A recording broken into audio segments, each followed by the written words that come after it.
Okay, have you guys ever wondered about the nature of life and what it means to be living, and about where exactly humanity begins and ends? No, I don't think about that kind of stuff. Oh, I do a lot. Okay. well, that's good. I mean, CJ, you can just go home at that point. 'cause- Hell CJ, yeah. CJ, fuck off. Zach, you and I talk. yeah. This is what we're gonna get into today. Ghost in the Shell. I was gonna say ghost in a nutshell, more like. Oh, that's good. I my like that a God. lot. That's really good. Yeah.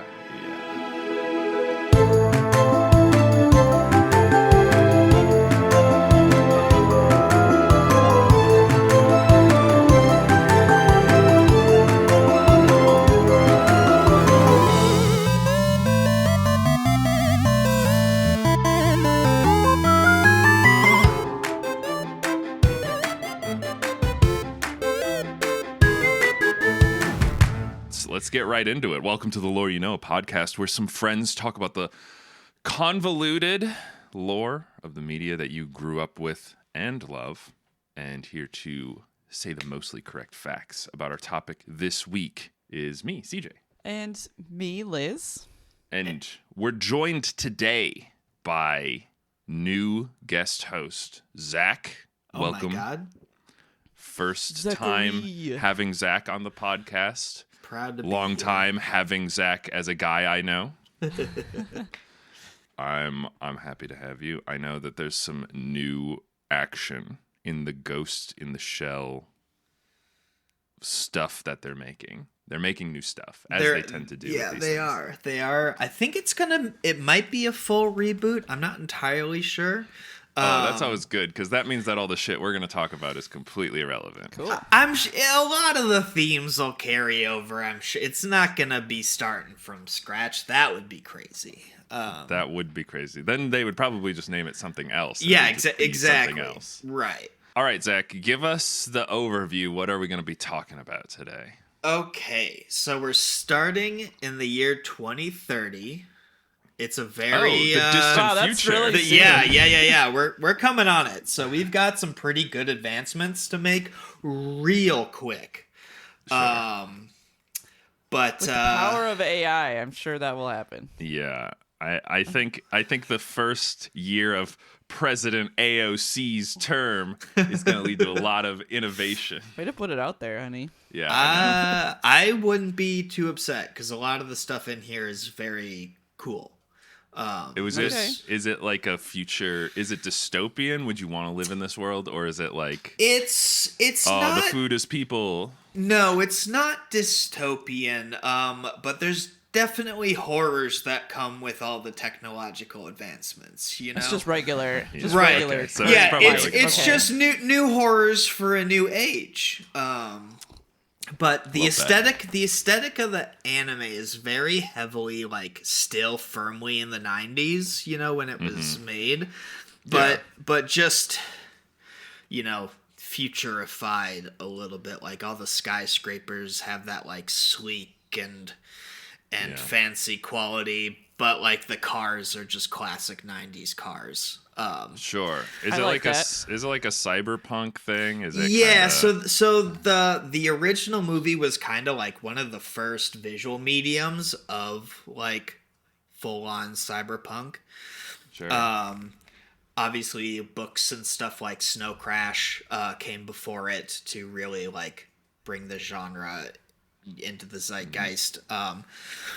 But this I think was one of the first actual visual interpretations of that genre, and pretty defining.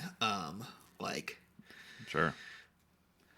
Yeah, I mean, this is one of those things. I have not seen Ghost in a Shell, but like, I know about it. I like, it's been around my whole life. I get it. I'm pretty sure I've seen a Ghost in the Shell movie, but I couldn't tell you what or when. Are they named cool? Are they named like Evangelion movies where they're like Ghost in the Shell, comma, or else, parentheses, not? So the original movie is just called Ghost in the Shell, but the sequel to the movie is Ghost in the Shell: Innocence.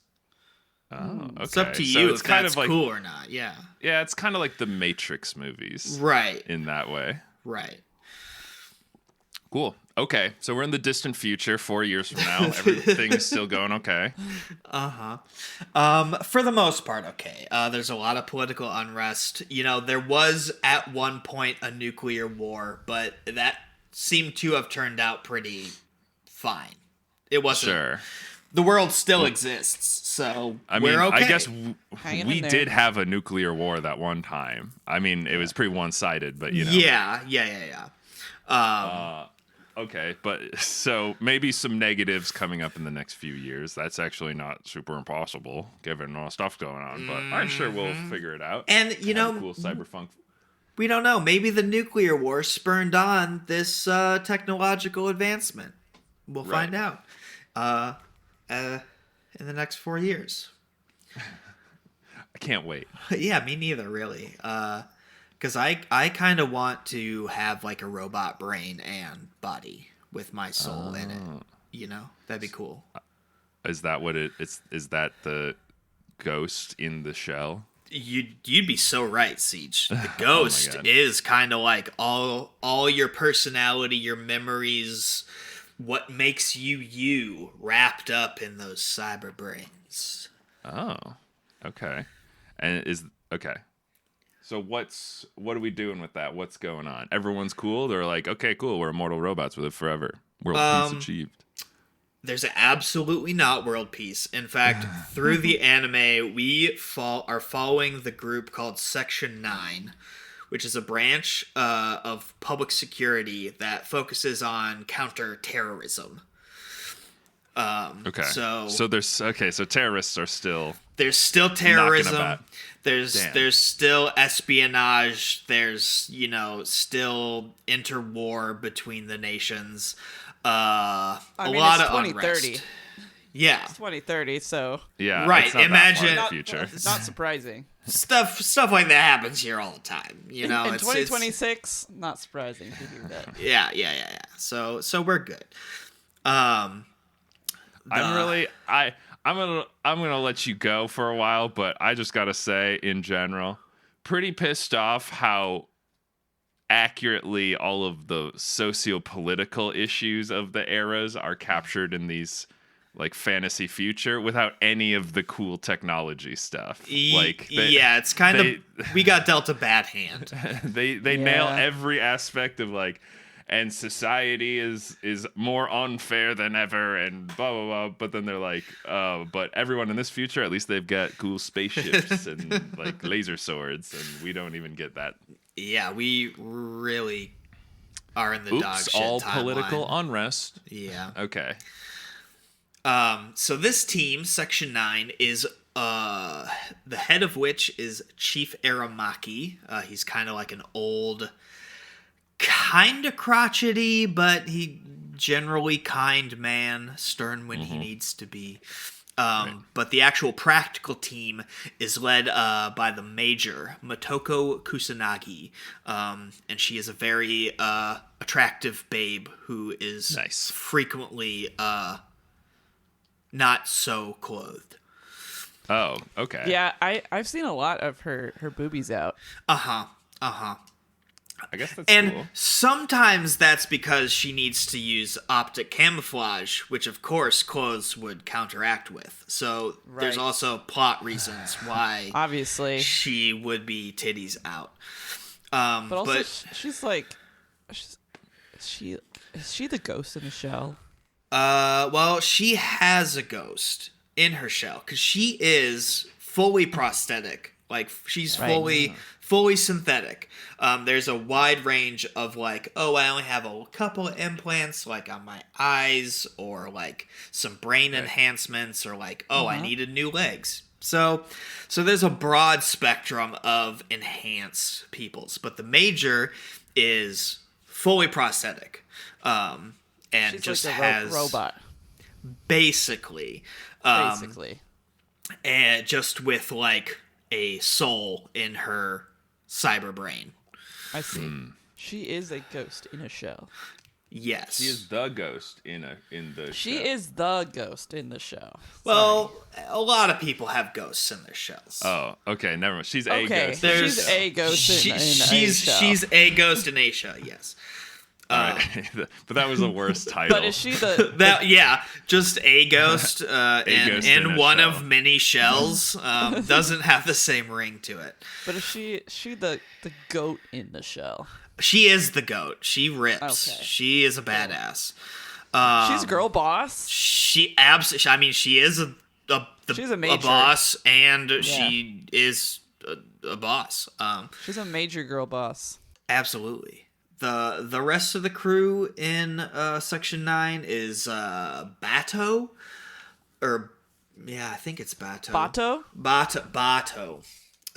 He's an ex-ranger, like formerly military, and he's got like cybernetic arms, legs, and eye enhancements. Like when you see him, instead of He's got having scary eyes. instead of having normal looking eyes, he's got these little like they're kind of like plugs that just sit in the sockets, which is kind of freaky, but it's better than regular eyes. absolutely. Oh, it's way better. It's way better. Okay. Yeah. Cool.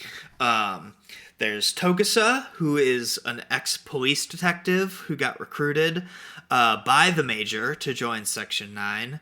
And he's like stereotypical like family man. He loves his wife and daughter. And he has pretty much just like cyber brain memory upgrades and like some minor implants, but he's like pretty much full human. He just kind of has like better brain, like it can connect to the net, and all the benefits with that. Okay. Yeah, this is also like cyberpunk. It's crazy. I actually don't know when. So like obviously the cyberpunk game is newer, but it's based on an old tabletop RPG, and a lot of the stuff is sounding like that original. I guess. Yeah, I mean it goes back to like the 70s and 80s for a lot of this stuff. So this has been around for a while. Mm-hmm. Yeah, cool. This definitely kind of is pulling a lot of the original threads that started cyberpunk and kind of gives them a very present like visual interpretation that wasn't necessarily a thing at that point. Right. Now everything's fucking cyberpunk, right, and now fucking it's everywhere. And like if you like watch the movie and watch the anime, you'll definitely see some like common visual interpretations that get pulled into the current stuff. For sure. Just the like, designs and everything. Mm-hmm. Yeah, and the thing with cyberpunk is you either have to keep moving the date forward as to when cyberpunk is going to happen, or you just have to be like, this is what life could be like if we had figured out how to capture the ghost in the shell. Also, a thing that's never really addressed is like cooling complications with all these advancements. They never really go into like, your cyber brain can do crazy shit and it never overheats. You're fine. They figured something out. Probably. Yeah, there's I don't think that's something. The hardest problem that they have. I feel like it's a pretty hard one. You wanted a scene where they're like, hold on, guys, I need to top up on coolant, and then they like crack open a cold one, and it's antifreeze or whatever. That'd be great. I like cracking open a cold one. Yeah, I get it. It's world building. Yeah, exactly. Just a little something, just to wet my palate about the whole thing. Right. I like to be completely immersed, and this is ruining my suspension of disbelief. How are they cooling all the graphics processors in their brain? They explained it with 2B, and her ass is a big hot heat sink. We got nothing like that. Yeah, that's why her ass is fat. I know nothing about That guy is that just franchise. making stuff up so he can have So he can have fatter asses? ladies. Yeah, absolutely. Yeah. But he's got a narrative reason for it, too, which you know what? gotta I guess admire. that is still immersive, then. Guys, you're allowed to just say you made a girl character a certain way because No, she's got it makes you horny. You She's can got say that. fat It's fine. titties and ass because of cooling requirements. It's fine to just be like, I don't know, she's hot. Next question. Also, if it was for a cooling rate, her ass should really be like corrugated. It shouldn't be a big round mass, but whatever. Well, What do I know? surely Future Tech figured out Yeah, sure they it figured being out. round and plump is fine. It sure is.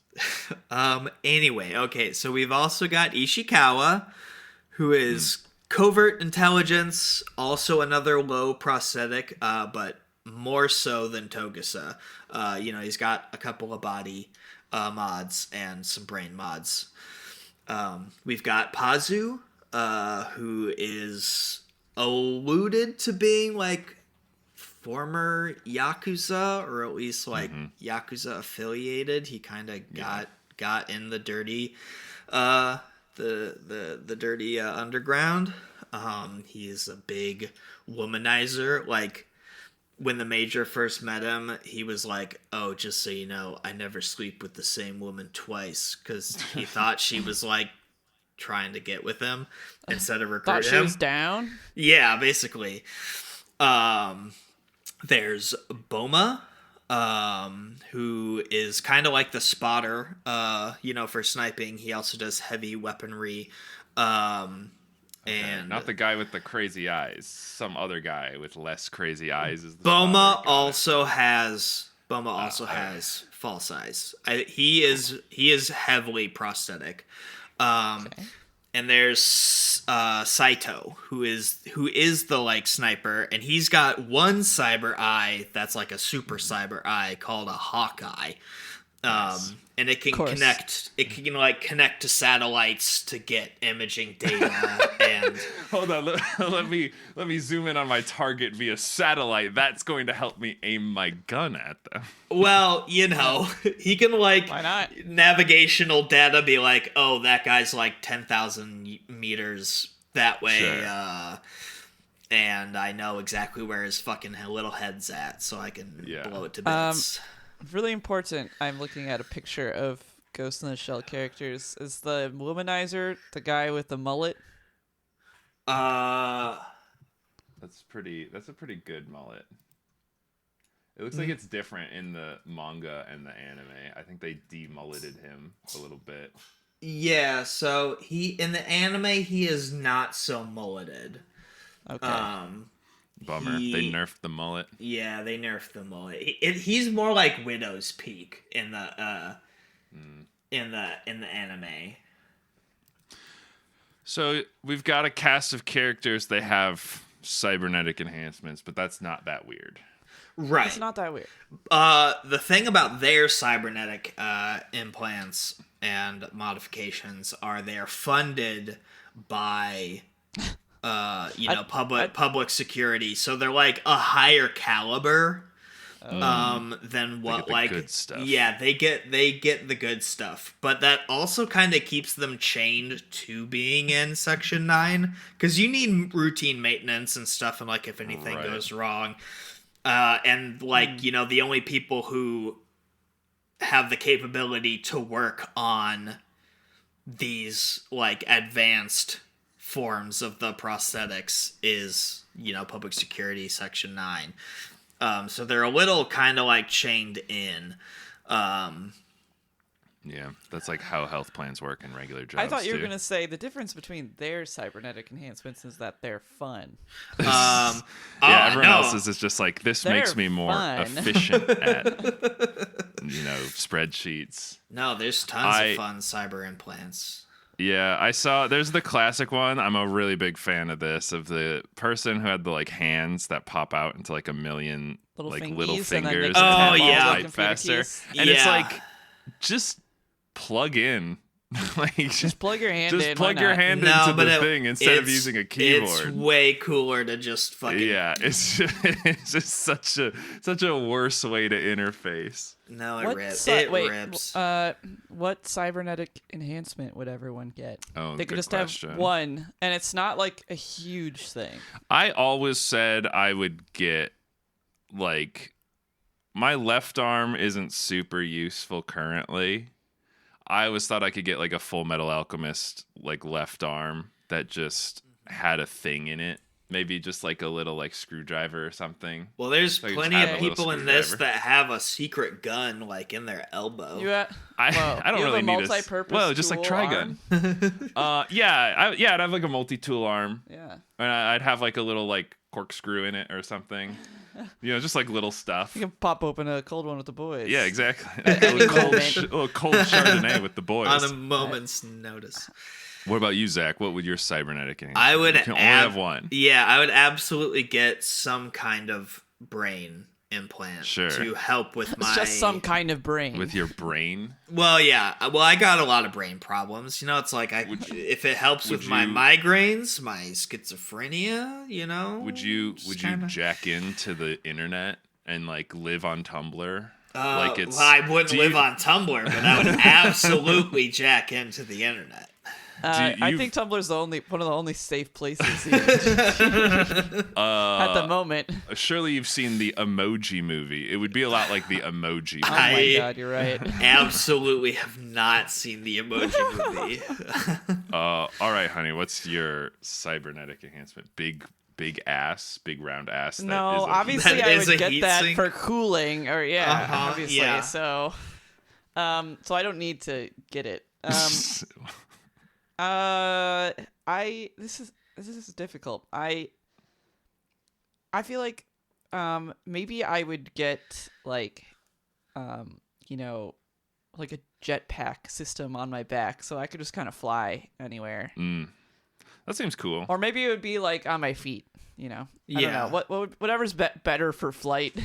I would But a assume. simple system that I could fly. I would assume feet would be kind of hard to Balance. Yeah, you'd have to like Yeah, that's what I was weirdly thinking. balance. The Iron Man thing, he uses his hands. too. Yeah, Gotta yeah. use all So of his. That's why I want maybe like my shoulder blades. I would turn it. Yeah, come Sure. out, and Right. they're like little jets. That's pretty cool. It's pretty That cool. is- I like the that I is like the pretty special cool. eyes too.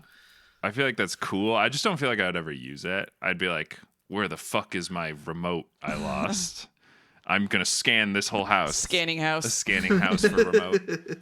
This CJ says this because this happened to us recently. We lost one of our TV remotes and we had no idea where it was. It was one of those situations where we were like, it has to be here. It can't be anywhere else. But it fell into a bag that I brought to work. So it was actually at my It was work. at work. So we were like looking through our whole house for a remote. I'm like, it can't have just disappeared, And but it it did. can have just disappeared. It went to a different building. And It this was wouldn't crazy. happen if CJ had If I had cybernetic special. eyes. Well, it Yeah. would, because I I'd mean, be it like, it has to be. It's I not can in the see. house. I can see through walls. It has to be here somewhere. it's here. It's not here. My special eyes told me. All right. Anyway, Nice. Anyway, we've also got tachikomas who are very cute. They're like think tanks, which are actual spider tanks. oh, But they have an AI Oh. that's stored in a satellite that transmits to all the various tachikomas. But it's like an experimental AI, and they've like developed personality and like individuality. But they're still fledgling, so they're basically like children. They're like very excitable children. you can spider get plushies tanks. of them, I guess. Yeah, they're super cute. If you don't know what they look like, look them up. Yeah, I've looked them. They're a I've looked them lot up. bigger than I thought. I thought they were gonna be. Oh yeah, spider no, size. they have like the ability to house people inside them to drive. Yeah, they them. look like a Toyota Rav4 size. Yeah. And they definitely have weaponry. So these little children tanks are mowing people down. Oh my Dude, God, the Japanese love to give children big guns. They're little children tanks. Okay, but they look like spiders. They are. I see. They're kind of cute. Yeah, they're pretty cute. I see especially it. with their personality, they're very cute. It's like when they do Yeah. something right, they're like, "Yay, we did I killed. it!" Yeah. Cool. Dang, I had an idea for something like this before, but I guess it's already been done. It's Guess it's already been been done. And then the technician for the Tachikomas is an android named Proto. Proto. So when you say android, he is not. He does not have a human soul. No, He's just he a is robot? he is like a full AI Gotcha. synthetic being. He's a robot who looks like a person, Right. Yes. rather than a person with With a- cyber parts, Yes. which is a cyborg. Right. To be clear, everyone, because some people get the two 'Cause some words. idiots. Some people use them incorrectly. Well, thank you, honey. Yep. For setting the. Finally, someone's setting the record straight. Yep.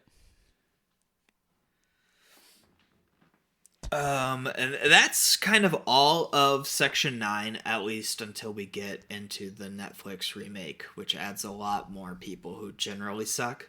More people? More I was people? already kind of I- like, this is a lot of this is people too to many keep track people. of. Yeah, and the worst part is it doesn't add a lot of good people to the cast. Sure. It just adds Just Like, adds things. Chaff. like, well, they're like very tropey, like settled into a singular trope type people, and I think it's kind of trying to like have, you know, a comedic fallback, which Sure. doesn't go with the rest of the series. It's like people are dying left and right, brother man. We don't Yeah. need to really be laughing at slapstick comedy in the middle of it. I mean, that is kind of the direction stuff shifted. Like, that's like the Uncharted effect or whatever, you know, where he's like, I'm just a fun, cool guy or whatever. And the next scene, he's just like blowing guys' brains out. And he's like, oh, whoa. Hey, whoa. That just happened. Yeah. But so yeah, it's very that the Netflix Call that the seasons, Joss Whedon effect. Okay. Sorry, yeah. Joss Whedon fans. Sorry. If well, you're out there still, I don't know. It was kind of fun back when comic book movies were like getting really dark and serious, and then it's like, you know what? Maybe we do just need like fun, you know, bring comic book movies back to being like a fun, exciting thing. Right, and like then you they did were that, but then originally. you just kept going in it, and now it's like, accidentally blew up the universe. Whoopsie. Oopsie I'm doodle. That's so Sigma. I assume we're all doing some sort of like Thor impersonation, right? No, I'm just doing man. I am pretty much Thor. I'm Guy. I'm just a guy. Guy.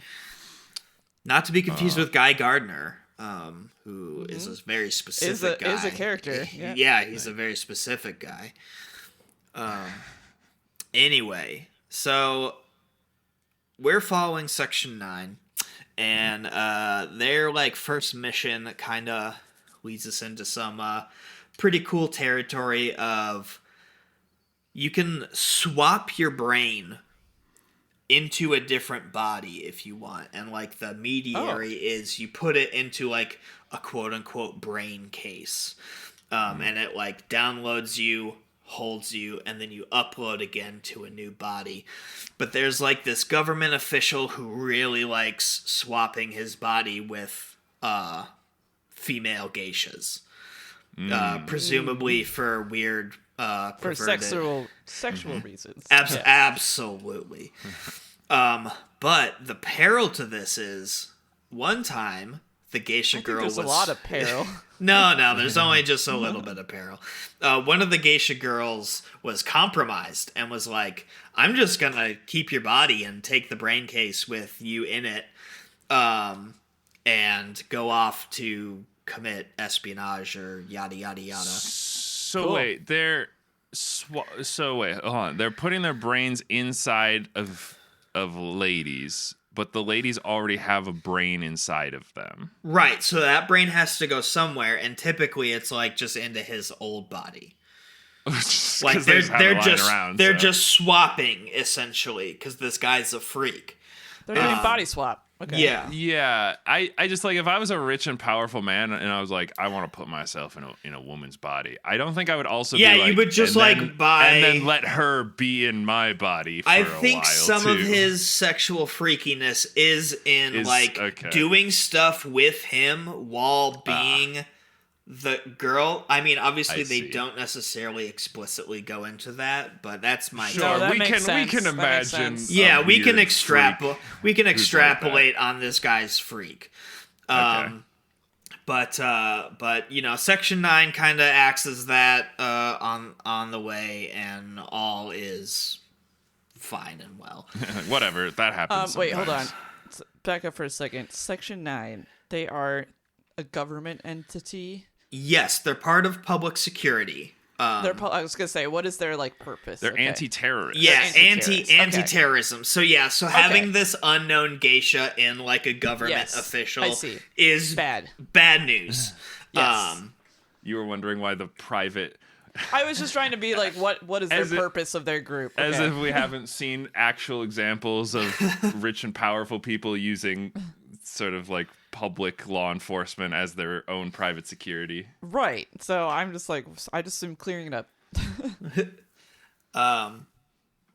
Next, we get introduced to an entity called the Laughing Man, who is scary. No, that's funny. who he's a super hacker, a world class,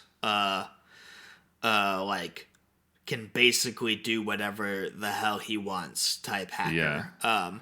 I always wondered, in cyberpunk worlds, why more people aren't hackers. Basically everything is a computer. I guess that's kind of the world we live in now, and not everyone's hackers. I mean, in Ghost in the Shell, there's a lot of fucking hackers, from casual to, bad actor criminal hackers.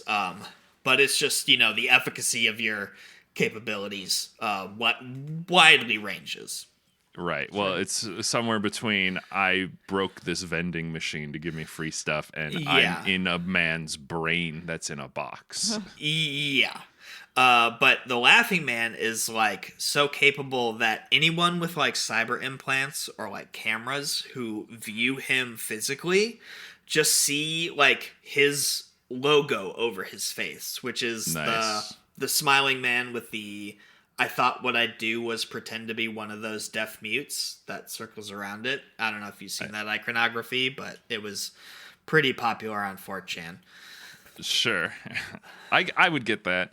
That's not a bet. Honestly, I fuck with that. Yeah, just not being perceived. Yeah, fuck not being able to be perceived by the computer cameras. Yeah, man. But it goes a step further where he gets seen by people who don't have modifications, and when they give his description to police sketch artists and stuff, the sketch artists just draw the logo. Whoa. And they're not aware, so they show it here's him, and everybody is what the fuck do you mean? Laughing Man. That's like the man who thought his wife was a hat. It's a thing. You read it in psychology 101, but that's crazily. I know exactly what you're talking about, CJ. So, for once, I know CJ's weird pull. Actually, I do quite often.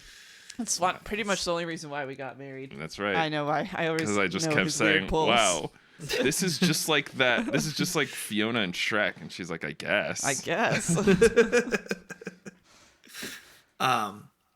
But yeah, so he can do a lot of stuff based on perception, and as Section 9 is getting involved in what's he gonna do? Is he gonna commit terrorism?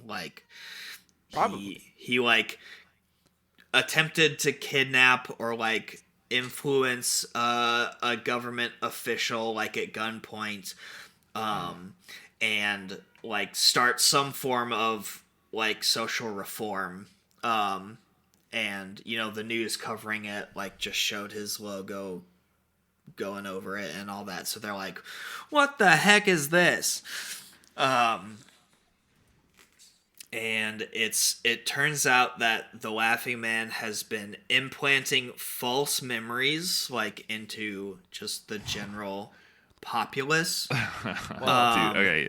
Yeah, that is pretty high level hacker stuff. Ow. Yeah. He's really good at what he does. He's really good at hacker. Yeah, They've all got he's- little computer chips in their brain. Yeah, a lot of okay, people yeah. have a lot of people have cyber brains, you know. I forgot so- that part. Yep. No, he's not like I showing people a QR code or whatever, and it's like rewiring their regular brain. I was for a second. I was just really thinking about. I was like, how fucking stupid to create the technology that you can swap brains with people, as if that would lead to anything good.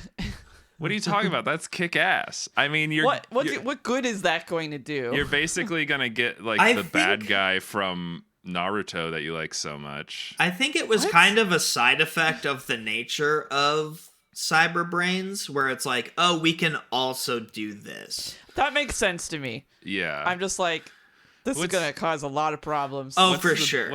What's the Snake Man from? Orochimaru? Yeah. Orochimaru. If you could swap brains, you would just get a bunch of people like that. He does not want to swap brains. He loves himself. Well, he wants a new sexy body. Well, This is that's what different. this is. We'll talk about it whenever I do Naruto. Whenever you do Naruto, right? I obviously don't know anything about it.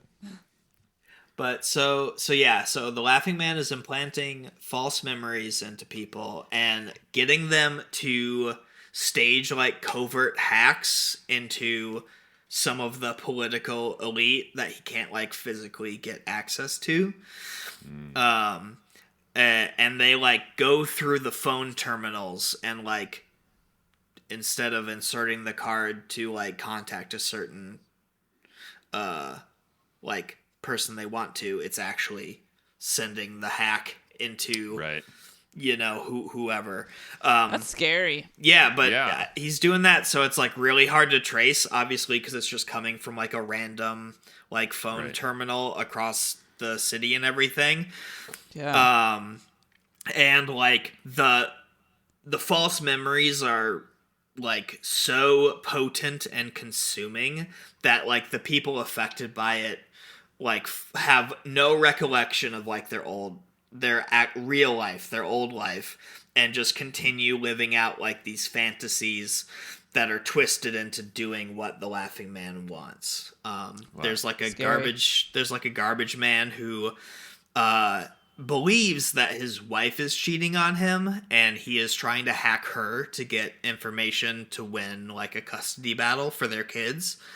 And it turns out in real life he's like just a bachelor garbage man. He's like never been married. He's been single for like 10 years.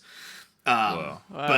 But he like has no realization Yeah. of that. Like what even like is our lives other than just like a collection of our knowledge and experiences, you know? Right. You know, if In you a if way. you, if Okay. you remember something else, you know, Is that that's like your reality, man. I just like reacting to CJ asking existential questions by going like, okay, Okay. Okay. Yeah, what if? I don't know. Okay. yeah, I don't know. what if the world was made of pudding? One time I was like, oh, Lizzie, you know, like if reincarnation is real, there's like no reason that you couldn't like reincarnate in the past, because what is time?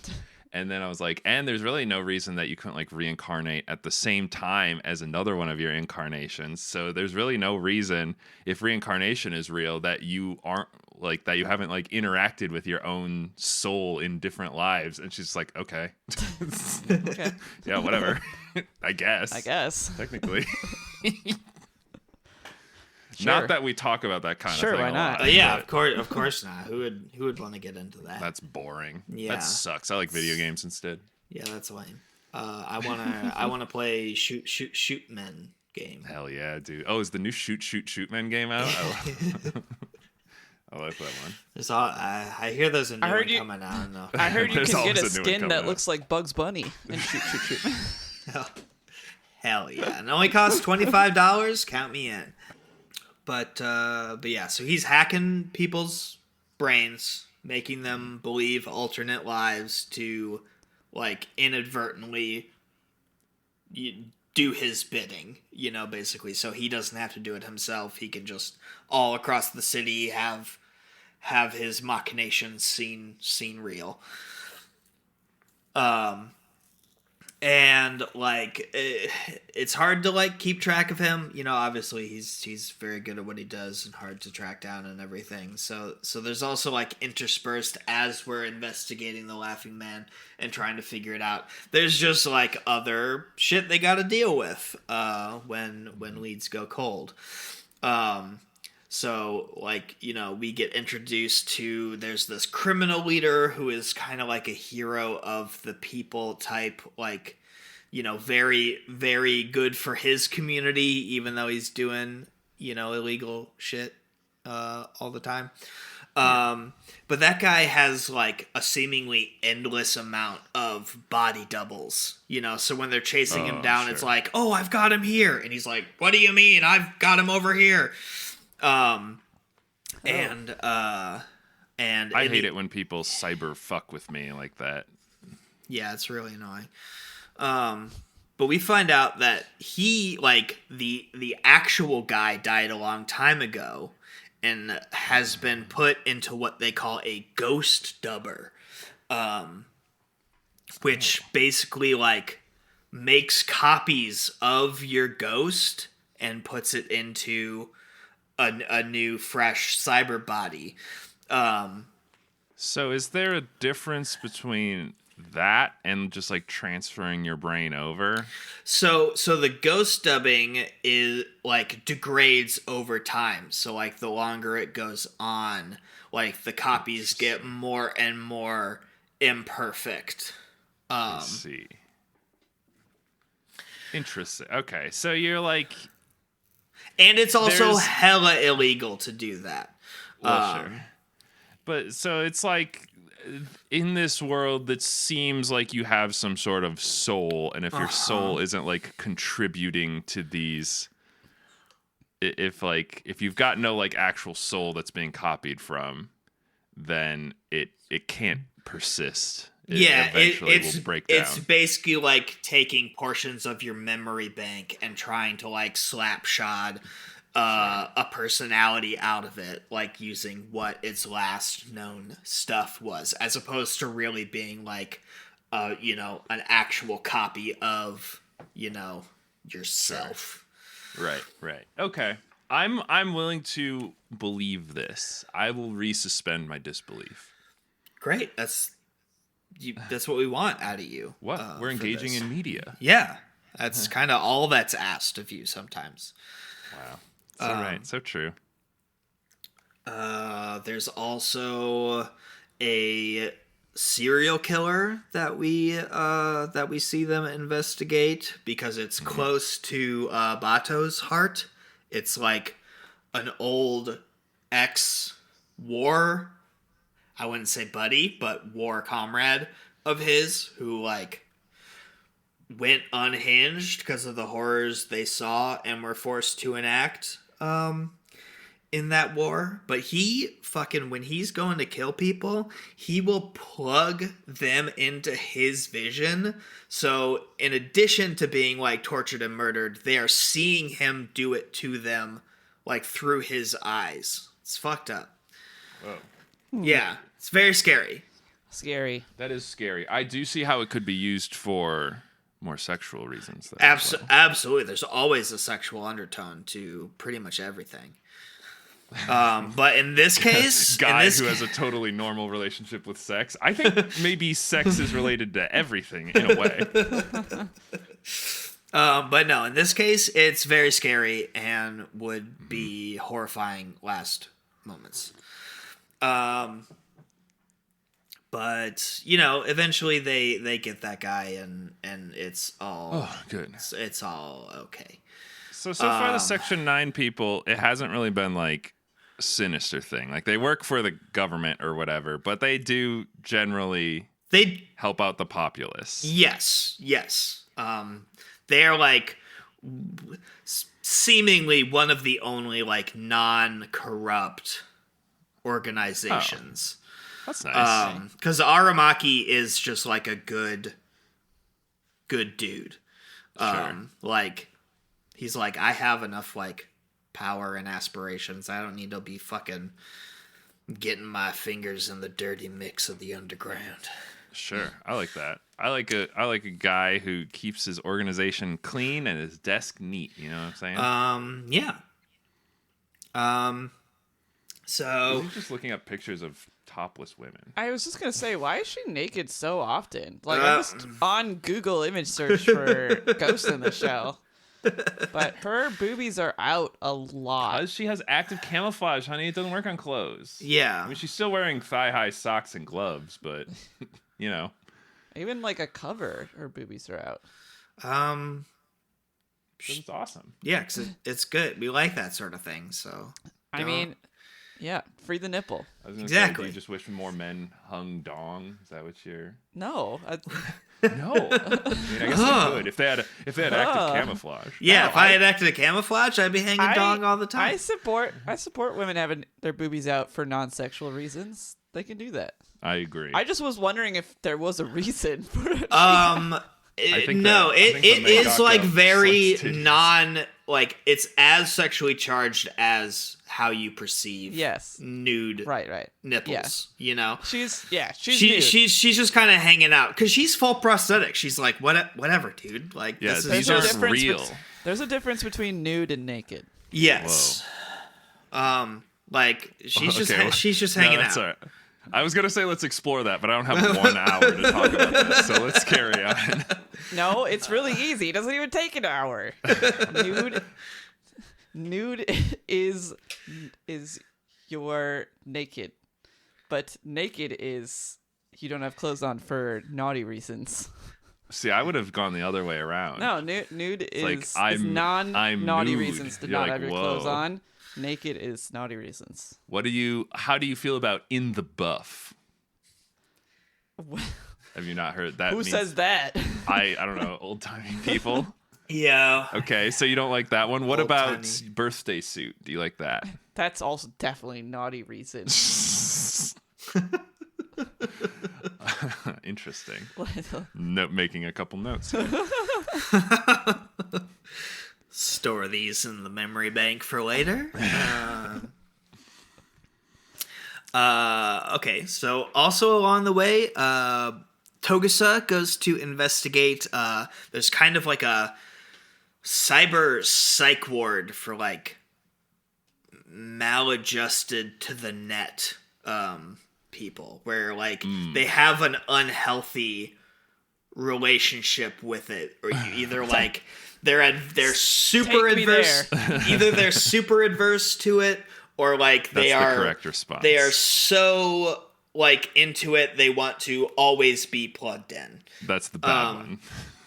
So, well, you know, in this day and age, if you want nothing to do with the net, you're a freak and you I need get mental it. health. I get it. They're touch too much grass and don't touch enough grass. Yeah. They all go to the same place in the psych ward. Put your same place. But much like a lot of psych wards, this place ain't so good. Like, they're not just trying to help these people. They kind of like use them as like a cyber farm, because a lot of the, at least like the net inclined people are also like somewhat prodigies because of how much they've connected and engaged. Sure. Right. So they'll like say they're plugging into the net to do like activities or like practice work or whatever, when in reality they're just like hacking into, you know, various databases or like committing espionage. And in that facility, there's a strange kid who seems to be connected to the Laughing Man. Like a lot of the like deaf mute iconography and stuff is present in various investigative places. And like he seems to hold a very prominent position, at least for the like inpatient people. Like they regard this kid as very very important and like a leader of their peoples. But when Section 9 comes in to like be like, yo, what the fuck are you doing here? The kid goes like, I'm sorry, guys, I gotta leave. And they're like, does that mean you're gonna make us forget you? And he's like, yep. And so he wipes everybody in the facility's memories of him. Wow. And like just dips out of this like high security facility. Huh. They just all forget he's supposed to be there. Yeah. Or like that he ever That was. he ever was. Yeah, basically that he ever existed, period. Wow. So he definitely is some kind of special Wizard. special brain wizard man. Yeah. We also get involved in kidnapping rings that will harvest your inorganic parts and organs. Sure. Which is very, very scary. I've seen Repo. I know what it's about. Yeah, absolutely. And there's also like people rigging up cybernetic bodies to be suicide bombers, either of their own volition or not against their volition, which is also very scary. Yeah. I don't. So I was pretty gung ho about like cool cybernetic enhancements in my younger years. There's a lot of implications, though. There is, I definitely, I've come to the conclusion that if I had a brain chip, it would need to like run Linux or something. Right. Definitely don't want it to be like whatever proprietary Android. Right. You thing. don't want some proprietary shit Because you don't know what they're putting in there. It's actually crazy. I had a story I was working on for a long time that eventually changed like its genre, but originally it had a huge part of it was about that in the far future we've like created like androids and they're basically our super soldiers, but we've realized that because they are androids, people can like hack into them and control them, and this is very bad. And I thought of that without watching Ghost in the Shell. Oh my gosh. Purely original idea. Purely original idea. Wow. It's almost like, yeah, it's a bad idea. It's almost like that. It's almost like if you strap a gun to the back of a robot dog, that might be bad. That might be bad. Could go badly. Just a heads up for anyone go out there badly. thinking about doing that. Yep. If only there was some piece of media that would tell us If not to only do there was- these things If ahead of only time. there was multiple pieces of media, honestly. Sadly, we just have to go into the future not knowing all these things and finding out for ourselves. Yeah, no one. And then afterwards, we'll have to be like, well, how could we have How known? could we have possibly known this was a bad idea? Let's try the next horrible I was just gonna say, idea. isn't there another media? Yes, there is. It's the movie Eagle Eye, where they're like, we've created this super computer that is an AI that Dude, will help us like protect the world from terrorism, and it's like, I need to kill the president. Yeah, I've told you about Eagle Eye, right? How I like remember every single part about it, even though I don't remember watching it at all. Yes. That's spooky. I know, it's kind of weird. And at one point, the robot kills the main character's brother by changing the stoplights. Yep. And it makes a truck go through and plow into him. Any government officials watching right now, have you seen Eagle Eye? Have you? Go watch Eagle Eye. Go watch Eagle Eye. I don't remember being very Or good. Ghost in the Shell. Yeah, watch all the Ghosts. How long did it take for you to watch all the Ghosts in the Shell, Zach? Pretty much this whole month. Okay, so if you've got a month, go watch all Ghost in the Shell. Anything similar. How about that? Yeah, or just engage in media in general. Or that too. Got him. Chronically incurious guys who keep making death robots. Got him. Fucking got their ass. Continue, Zach. Yeah. Okay. So along the way, we learned that there's a disease called cyberbrain scoliosis. which is Oh my god. which is typically from like some of the earlier models of Cyberbrain. They're And like, well, we just thought we could put like lead in the chips or whatever. We didn't think it would matter. and yeah, it like is a terminal disease when you get it. But there is a vaccine that gets developed for it. But It's a virus. I was also thinking that. Yeah, kinda. But that gets suppressed by like the fucking powers that be in favor of a new nanomachine medical technology that they want to push heavily and get funding. So like, despite the vaccine being very effective for it, it's like being, smear campaigned in favor of this burgeoning Of like eating a lot more protein and like sweat lodges and stuff. Yeah, I've heard about this before. you need your colonics. Wow, very, very keyed in to the year 2030. Actually, not bad. Person who made all this. Yeah. But yeah. I'm thankful for my normal scoliosis, which I've never said. Which she before. says every day when she wakes up. Thank you, God, for bending me. Thank you for giving me Thank normal you. scoliosis. Yeah. And it turns out that the Laughing Man is very this topic is close to his heart.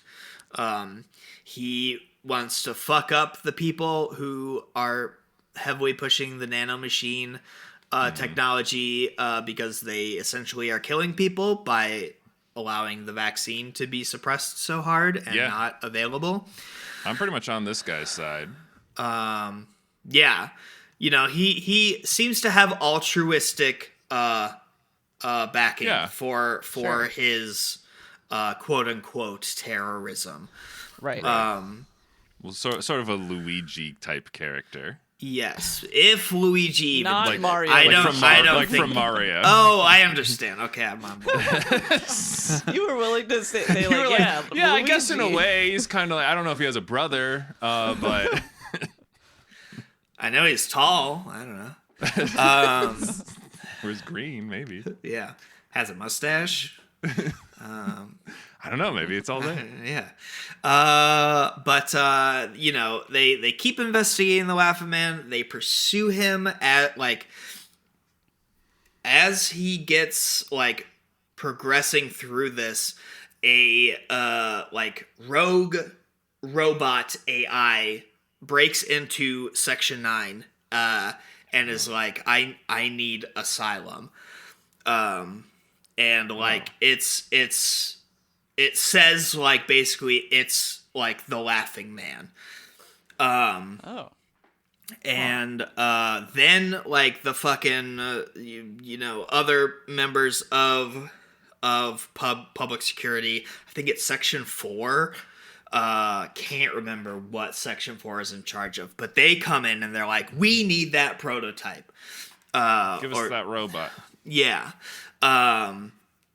And so like shit goes down, there's explosions, there's gunshots, like it doesn't end amicably, this confrontations, and the robot prototype supposedly housing Laughing Man is like taken away in like an armored car, and Section 9 goes out to try to track it down.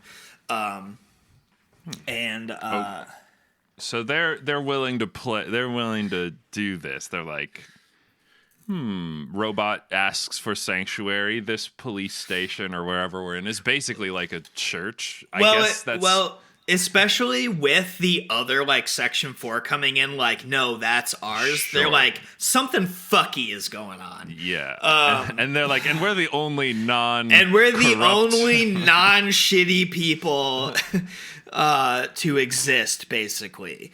So eventually, the Major and Bato find where this is being housed, and there's like a big cloaked tank on top, like guarding the car that the body was like being transported in, and they park in this warehouse. The Major and Bato come in, and there's like a big old fucking exciting fight scene where the Major's like trying to like pick apart this big old fuck off tank to get to the Laughing Man's like robo body. What's the cloaking situation like? It's like you can't see them. They're like Invisible Woman, but can you like do the guys with special eyes? Can they see through these ruses, or is it like it full depends. invisibility? For like these tanks and stuff, they can't because they don't have like a heat signature or anything else. Sure. So they are like effectively invisible. But if it's like a, somewhat just cyber enhanced person who still does have like a body heat signature, you can see them through that way.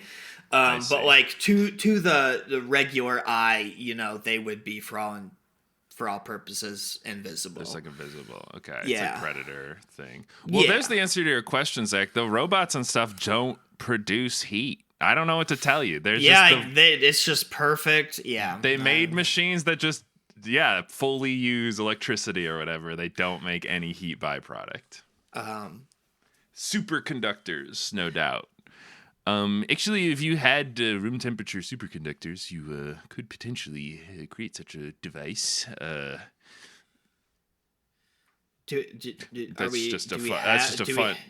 No, we don't.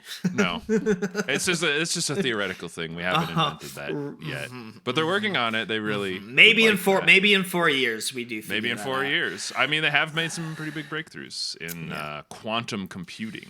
Yeah. So, that's your math. Here's your science lesson for the day. Well, I appreciate that, Siege. I like to learn, especially when Me too. That's why I made this show. Especially when it is presented in a anime cyberpunk kind of way. I mean, with my Poindexter voice. Actually, according to my calculations, I believe that if we were it just gets stuck in a loop. Anyway, so eventually the Major and Bato take down that tank, but the Major is like fucked up. She's like missing a limb and stuff. So she gets Bato to like plug her in to the Laughing Man robot. Like, I need to do a deep dive into its brain. So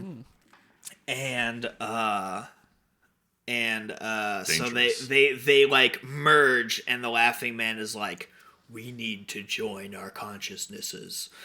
I don't want to do that, random guy. Sorry. Well, the Major is also like, I like being me. Can you guarantee that if we merge, I will still be me? And the Laughing Man's like, I can't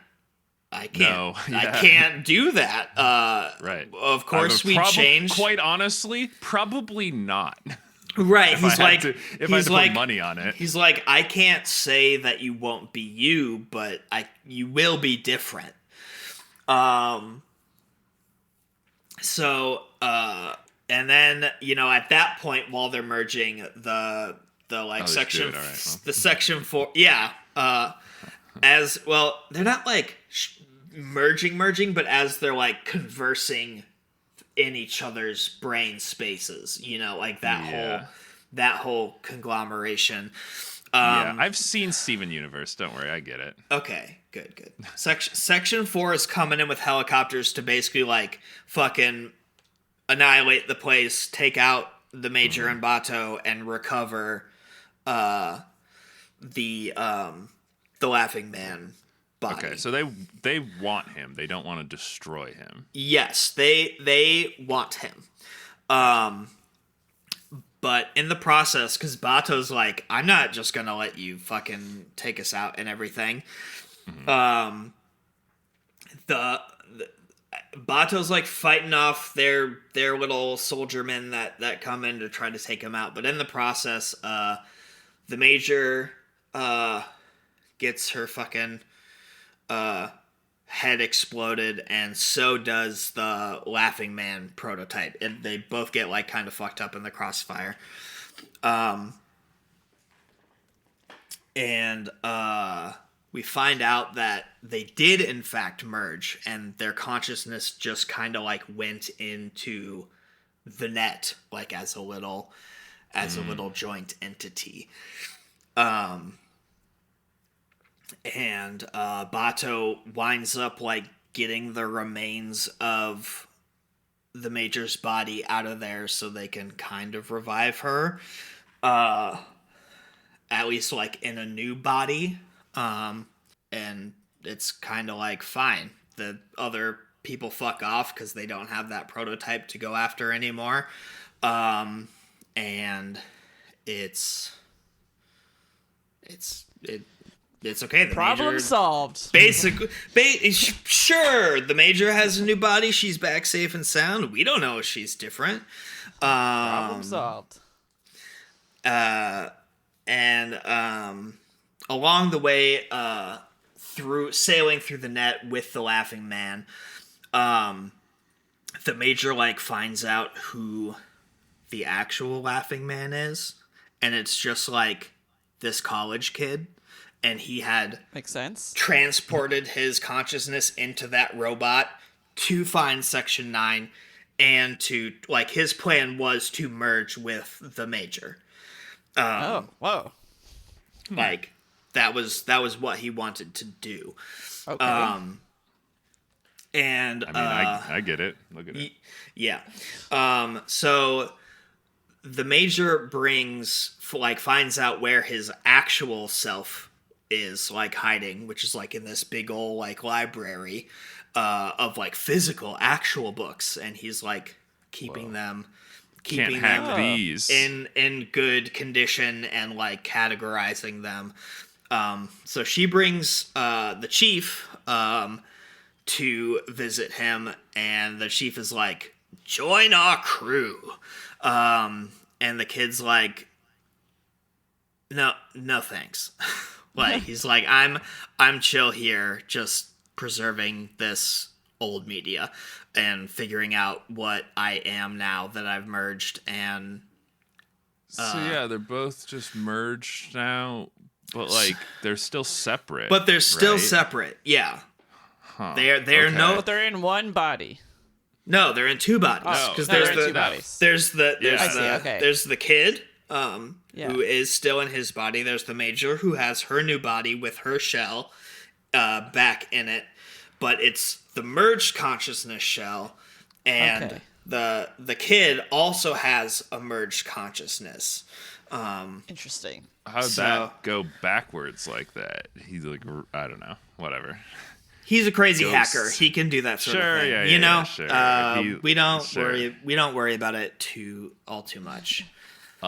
In my introductory philosophy class that I took in college one time, there's an idea about consciousness, that it's like a river and you could split your consciousness off. And then when you do so, each of the two branches of the river will have different experiences. But then when you merge them back together, they will still collectively have the same experience of both individual streams. So I don't know. Maybe it's like that. You know, maybe. Maybe. Says some philosophical bullshit. Maybe it's like that. I don't know. I don't know.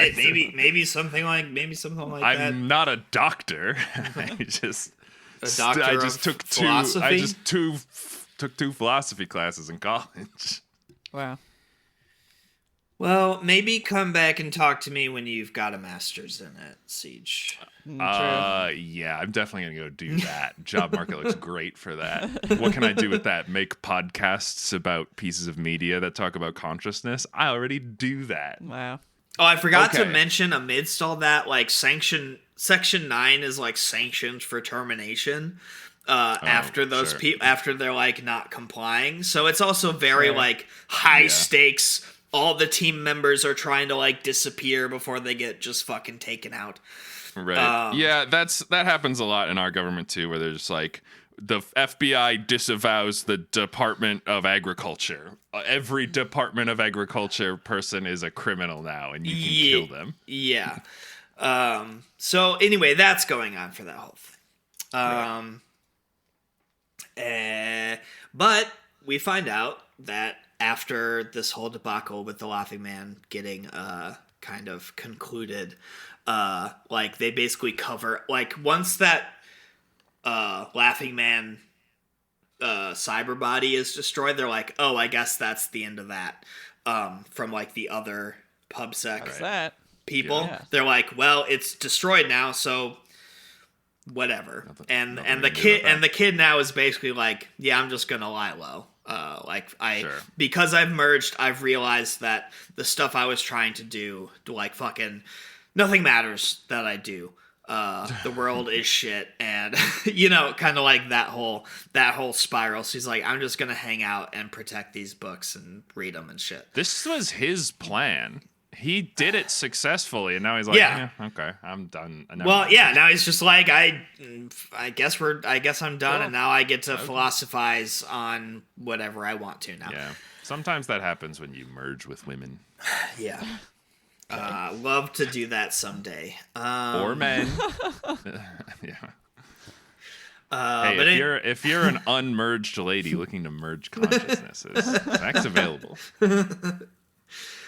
Anyway, Section 9 gets reinstated by the Prime Minister. Nobody's being hunted anymore, and it's all All right. We you, had our fun. you crazy kids. It's okay. But now there's a new threat. There's a group called the Individual 11, who Fun are numbers in their names. who are like trying to spur on a refugee uprising. And they gain traction through like this like fake set of philosophical essays that are titled The Individual 11. It's like 11 separate essays Sure. that all kind of focus and center on like revolutionary Yeah, concept. it's their manifesto. But those essays are secretly a virus in disguise. Oh my god, I should have known. Wow. I never open. Whenever people are like, "Hey, can you proofread my manifesto on government reform?" I'm like, I'm not clicking on that link. Sorry. And you'd be smart, Siege, because this virus causes you to commit suicide. I was gonna Oh my say God. it's die, but yeah, I guess it does. Okay. Talk Virus about that makes you kill yourself. talk about a Trojan horse. I don't know if that is. I mean, it's a talk about a I'll keep going. Okay. We'll come back. We'll come Well, back. yeah, to it. we'll circle back.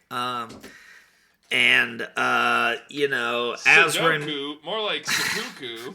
oh my god, great, love that. Wow. And while this is being investigated, we meet these people who like are really into fucking androids, like basically like just living doll form of androids, like beautifully perfect, but they have nothing, no soul, and can be eminently controlled. There's a lot of people who really like that currently. So Yeah. Oh yeah, absolutely. Like the Unfortunately. whole like doll aesthetic, Live doll thing or whatever. is very pertinent. And we also find out in the process that there's prosthetic body performance metrics. Okay. Okay. Like you have to meet certain standards to be able to like do certain work or like travel out of the country. Which leads to a lot of like back alley upgrades, so people like can meet the metrics they need to do whatever it is they need, or like fucking fly abroad. I was gonna say, what if you don't? Do they just like grind you up for parts or something? No, you just like basically are like a homeless person. Like you just like you're just living on the streets and striving and surviving. You kind of need prosthetics to like exist. or at least like, good participate in right. society. Yes. And also on the way, there's a woman who uses some of these more back alley deals who's obsessed with Pazu, who is that womanizer character. And she basically gets into a perfect copy of his body. Like, even the fingerprints are the same. Like, she is him.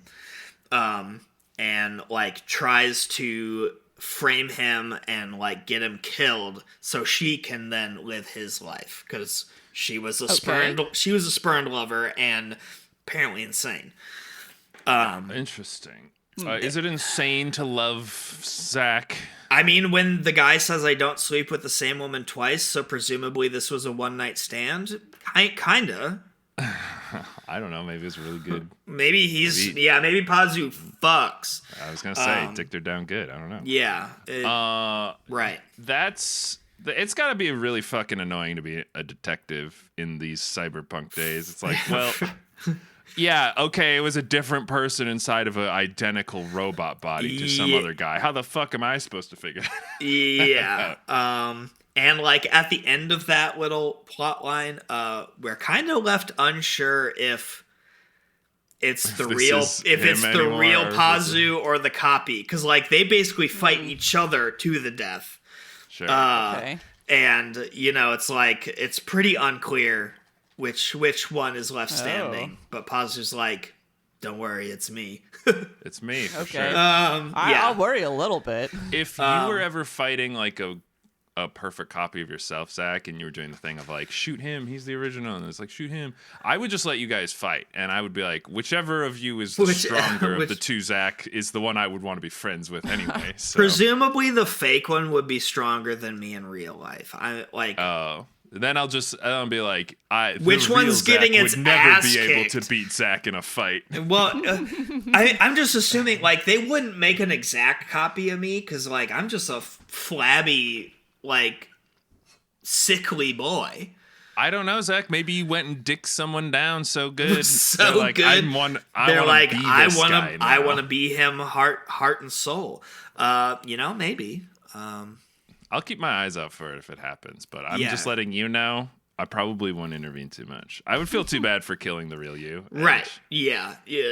And I could probably roll with it depending on whoever. So. Yeah. I mean, if they're just me anyway, they, you know.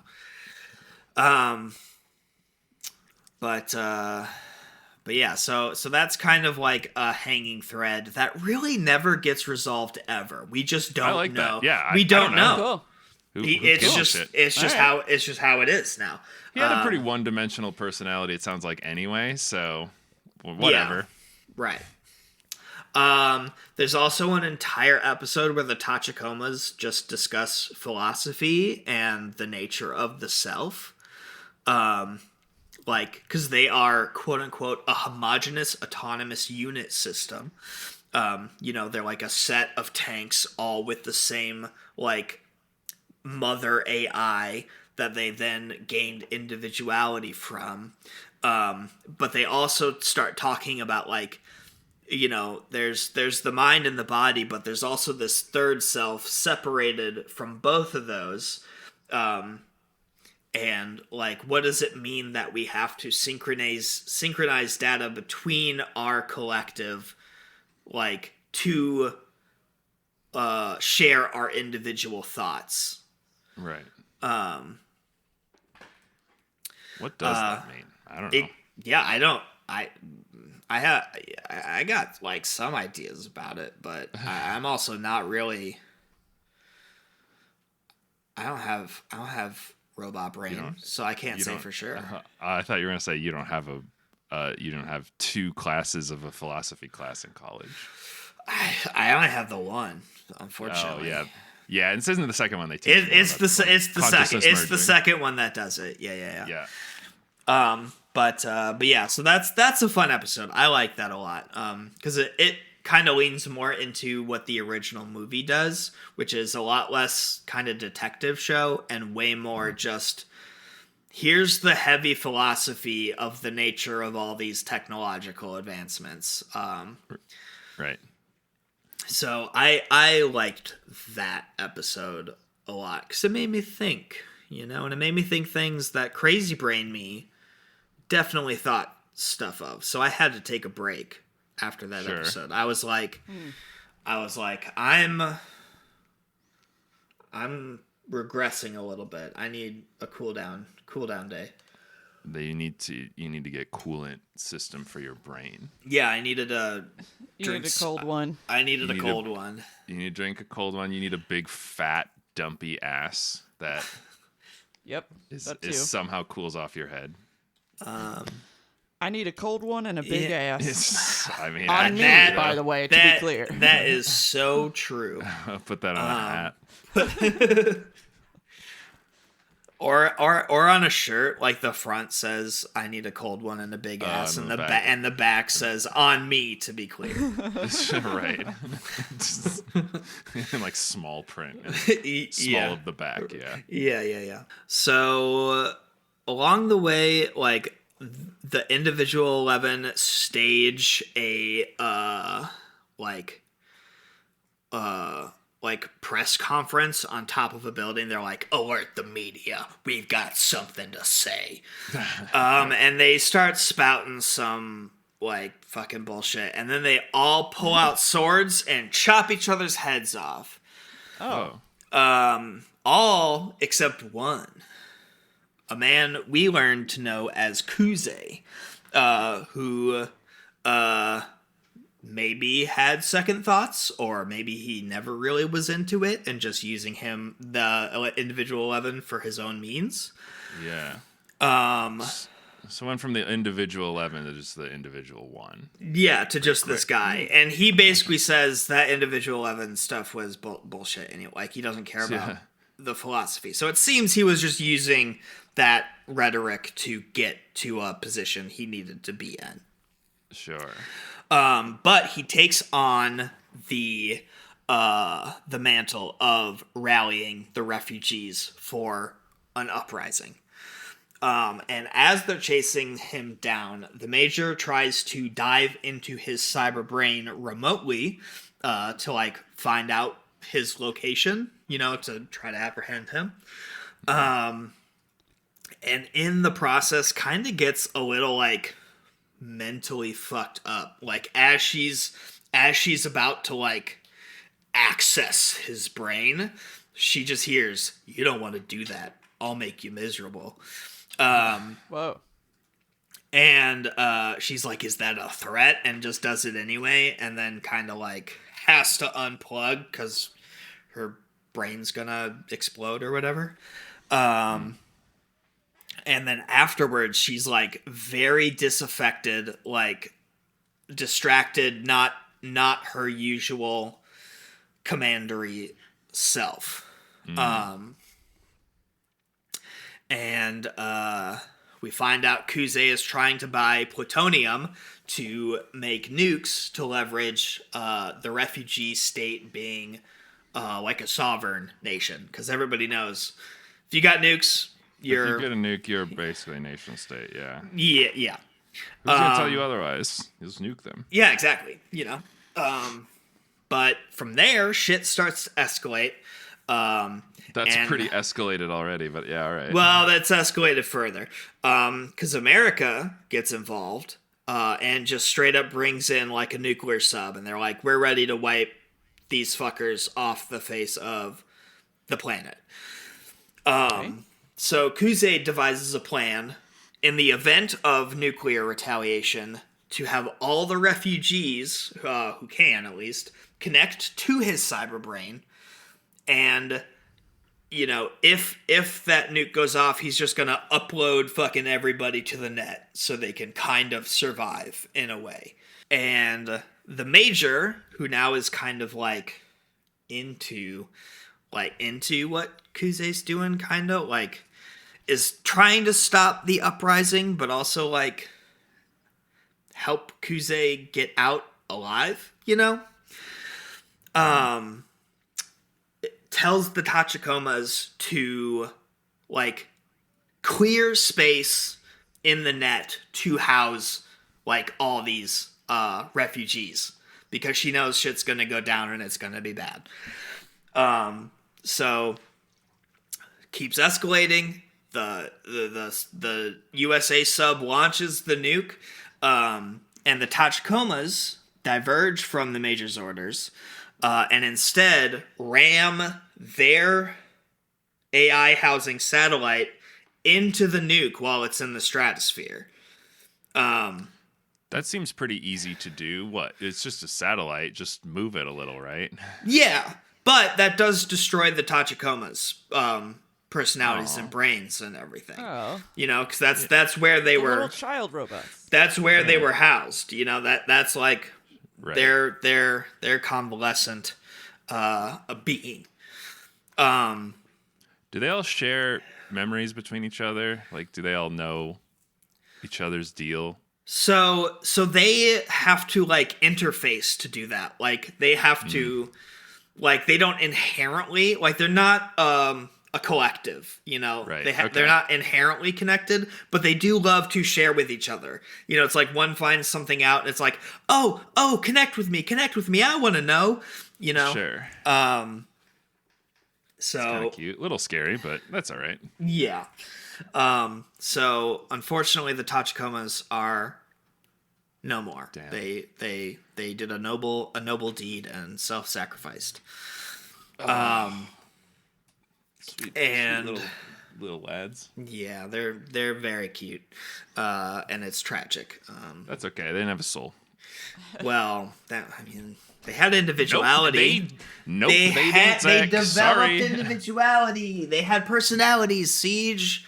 Where does the self begin and end? What does a soul actually do, Siege? You need to be made via human coitus. That's the only, So Only animals don't have prerequisite. souls. not human souls. Okay, we're crossing into Catholic Church discussions now. Will my cats go to hell or heaven, Siege? I don't know your cats that well. Do they believe in Jesus Christ? According to one of the previous popes, he decided animals do go to heaven. Well, I hope true. one of my cats It's in goes to recent hell. years. In recent years, we decided that. Yeah, I would say animals, they just have a different kind of soul. Sure. But they got something going on. Okay. AI, nothing in there. Sorry, idiots. All right. Sorry, idiots trying to sell me a subscription to some bullshit I don't give a shit about. But what if You're- they're very cute and bubbly, Siege? Okay. Most AI doesn't have souls. The little robots that drive around and deliver food for DoorDash or whatever, those might have souls. Those very well may. If this is the only scenario they can prove to me they have a soul. Some guy is hanging off a bridge or whatever, and he's like, I'm falling, help. And there's one of those little delivery robots or whatever. And the robot is programmed to take the most direct route to go deliver its food. If it diverges even a little bit to like get closer to the guy so that he can like grab onto it and it will like pull him up or something, maybe then the robot has So a if they soul. save a human Sure. life, If it has to divert from its programming. Sure. You're right. know? Okay. That's what a soul is. Because Well- I'm programmed to like collect berries and live in a cave, but I'm a gamer and I make podcasts. So Wow. obviously I am working obviously against you have a my soul. Yeah, obviously I'm working against my natural instincts. But Siege, the Tachikomas went against their direct orders to instead do the other thing. Okay, I guess they would pass. They would pass my test I just created. I guess they all had souls and they all died in a big explosion. But that means they're in heaven now. Oh, So- well, that's a plus. I like That's to think true. I like Yeah. to think of those little guys in heaven. Crazy probably- if you get to heaven and there's a bunch of those things. rolling Oh, that around, would be but rad. You would be like, oh, okay, that's insane. The Pope did not say anything about this one way or the other. The Pope needs to address these guys. But yeah, so in the midst of all that, like in the kind of fallout and hustle and bustle of this conflict going on, the Major meets up with Kuze, and they're kind of like trapped in like a bombed out building together. And the Major is like weirdly kind of like invested, affectionate for Kuze. And so they connect brains. They And connect brains. they connect brains with each other to kind of do another little merge. And we find out prior there's a story of a little boy and a little girl who at young ages have like severe accidents, like their bodies are like wrecked. They're basically in like comas, or at least like awake but paralyzed. The boy has only his left arm that he can use. The rest of him does not function, and I think he's even missing his right arm. It's a weird part of you to only work, but Yeah. But anyway, he's like purely despondent. He doesn't really talk. And there's this little girl beside him who is like full coma. So he starts just using his one good arm to fold paper cranes, all day.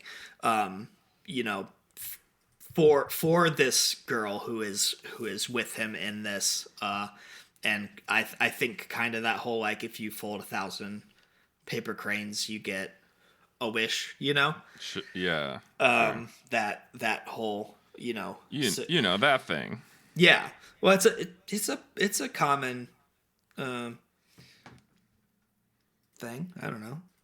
I believe you. I don't. You never heard of that? I'm not really a weeb like you guys are. Well, okay. Well, anyway, that's like a very common like historical tradition thingy. But anyway, eventually the girl disappears from her bed, and the boy thinks that the girl died, but he continues to make the paper cranes. Later on, a girl visits full prosthetic body to convince the boy to get a prosthetic body like him so he will be fully functioning again. And she's like, look, it worked for me. And the boy says, if I can't fold paper cranes with it, what's the point? And so the girl is like trying to fold paper cranes with these very fumbly like new body parts that she has.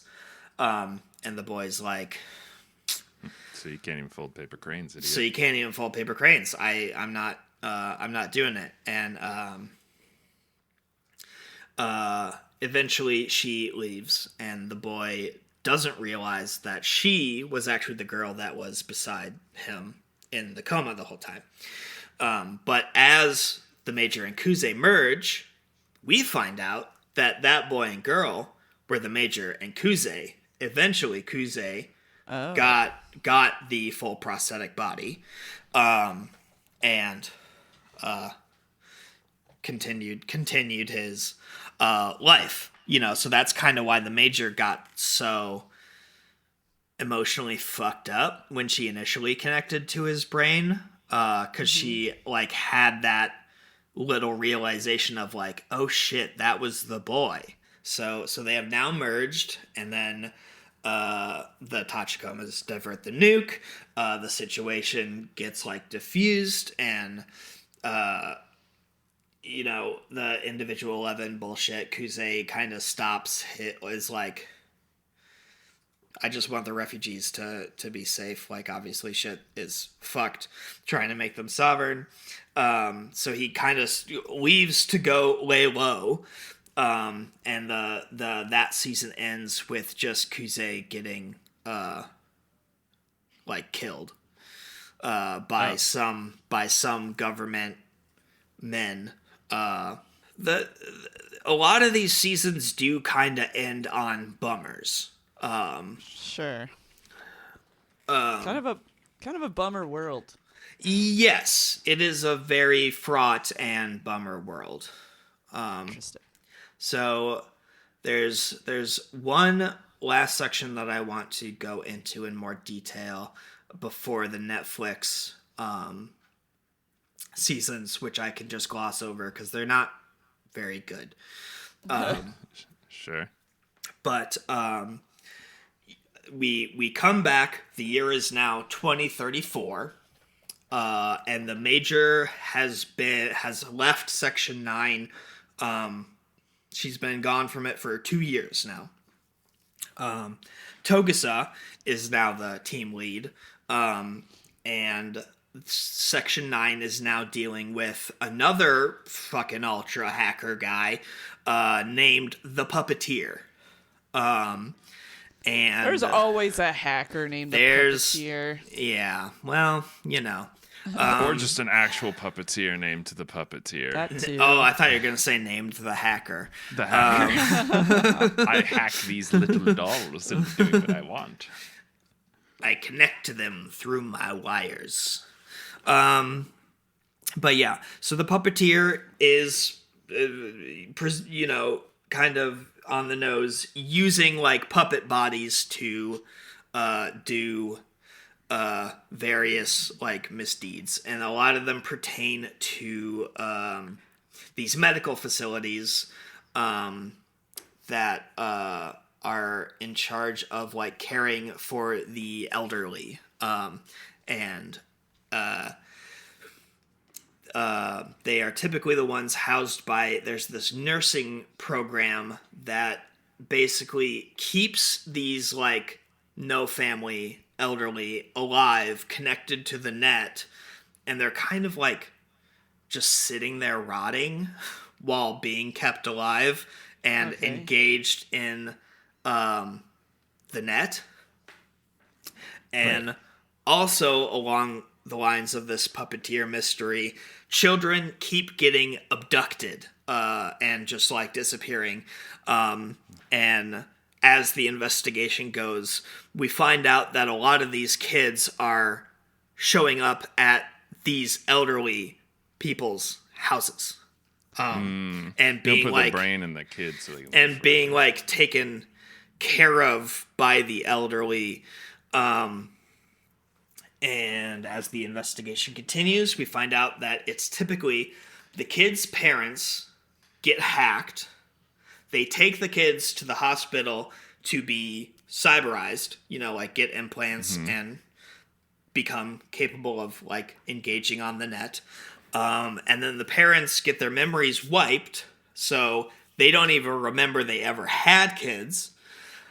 And then the kids get sent off, like similarly wiped and sent off with the elderly, like thinking that they were orphans and like this is their situation. Yeah.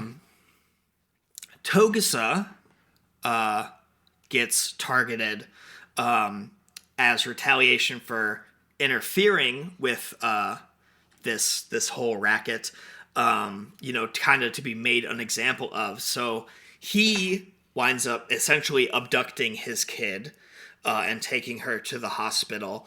And he's like full body hacked. Like his body is just going on its own. He has no control. And the puppet master essentially gives him an ultimatum of like, rather than having your memory wiped and forever forgetting about your wife and kid, you can kill yourself with that gun of yours and just let the kid go into this situationship. And he's like, well, I don't want to forget her. That's for sure.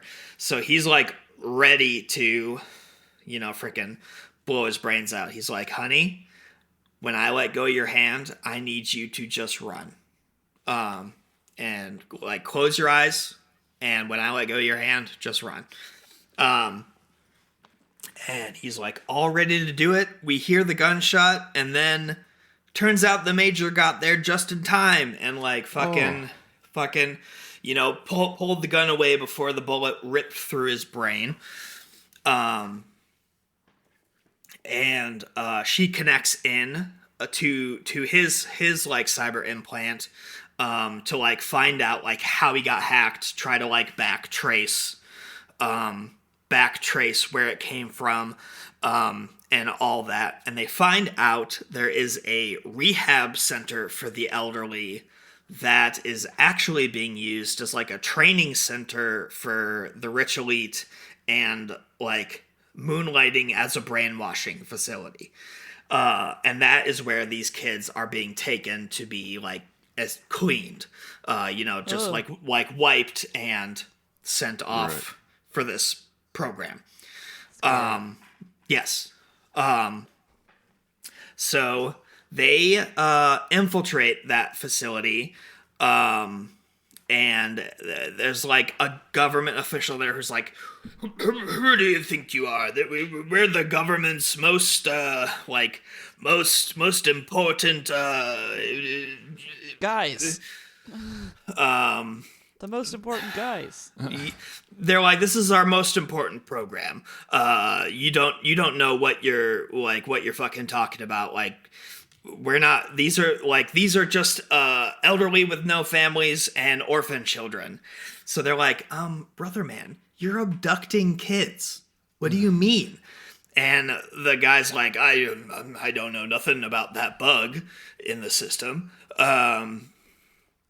And like, I haven't heard about any of that. Yeah, basically, he's like, no, we're doing important work. Blah, blah, blah, blah. But then, as further questioning happens, there's a guy who comes forward and he's like, I did the abduction program, and then just fucking kills himself. So the major, like right out, like freshly brains blown out, the major like fucking rushes, dives to plug into his brain and try to like figure out what the fuck he knew, what he did, and discovers in his brain like the puppet master. And that he implemented this system using the abuse monitoring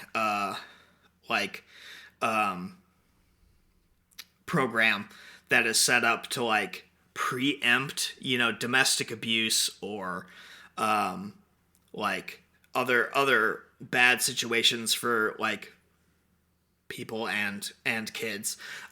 So he set it up to abduct at-risk children to get them to escape that hostile and oftentimes deadly environment and send those children to the elderly who have no beneficiaries, so the kids would grow up and inherit that estate and be in a better life than if they grew up in that abusive, shitty household. Interesting. It's a long game. Yes, it is. It is a long con with altruistic notions. And then the puppet master is like, baby, you just let me into your brain. I wasn't able to hack you before, but I'm in here now and I can eliminate Section 9 whenever I want. And then the major's like, who the heck are you? And then he just goes, who else has been intertwined with your cyber brain? Let us descend into the net and become unconscious mediators. And then fucking Motoko just passes out, like fucking kind of like brain fry and goes unconscious. And the season ends with the major kind of waking up in Section 9, hooked up to a machine, presumably in like a fresh body. She is barely clothed, of course. Of course.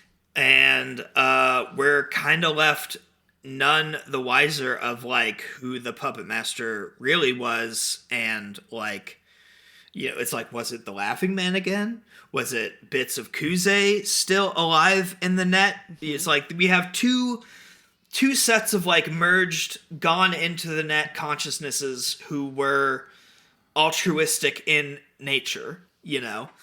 But we're left not really getting solid answers. This series seems to love to end with vagueness. Absolutely. Also, not a day goes by where CJ doesn't say to me, honey, let's descend into the net. I mean, I got to get in there. That's where all my friends live. Mm-hmm. That's where I live for sure. But But I can put you on the net forever. oh, that'd be great. I think I would like that sort of thing. I'm in the For net. a fee. Oh, god damn it, Siege.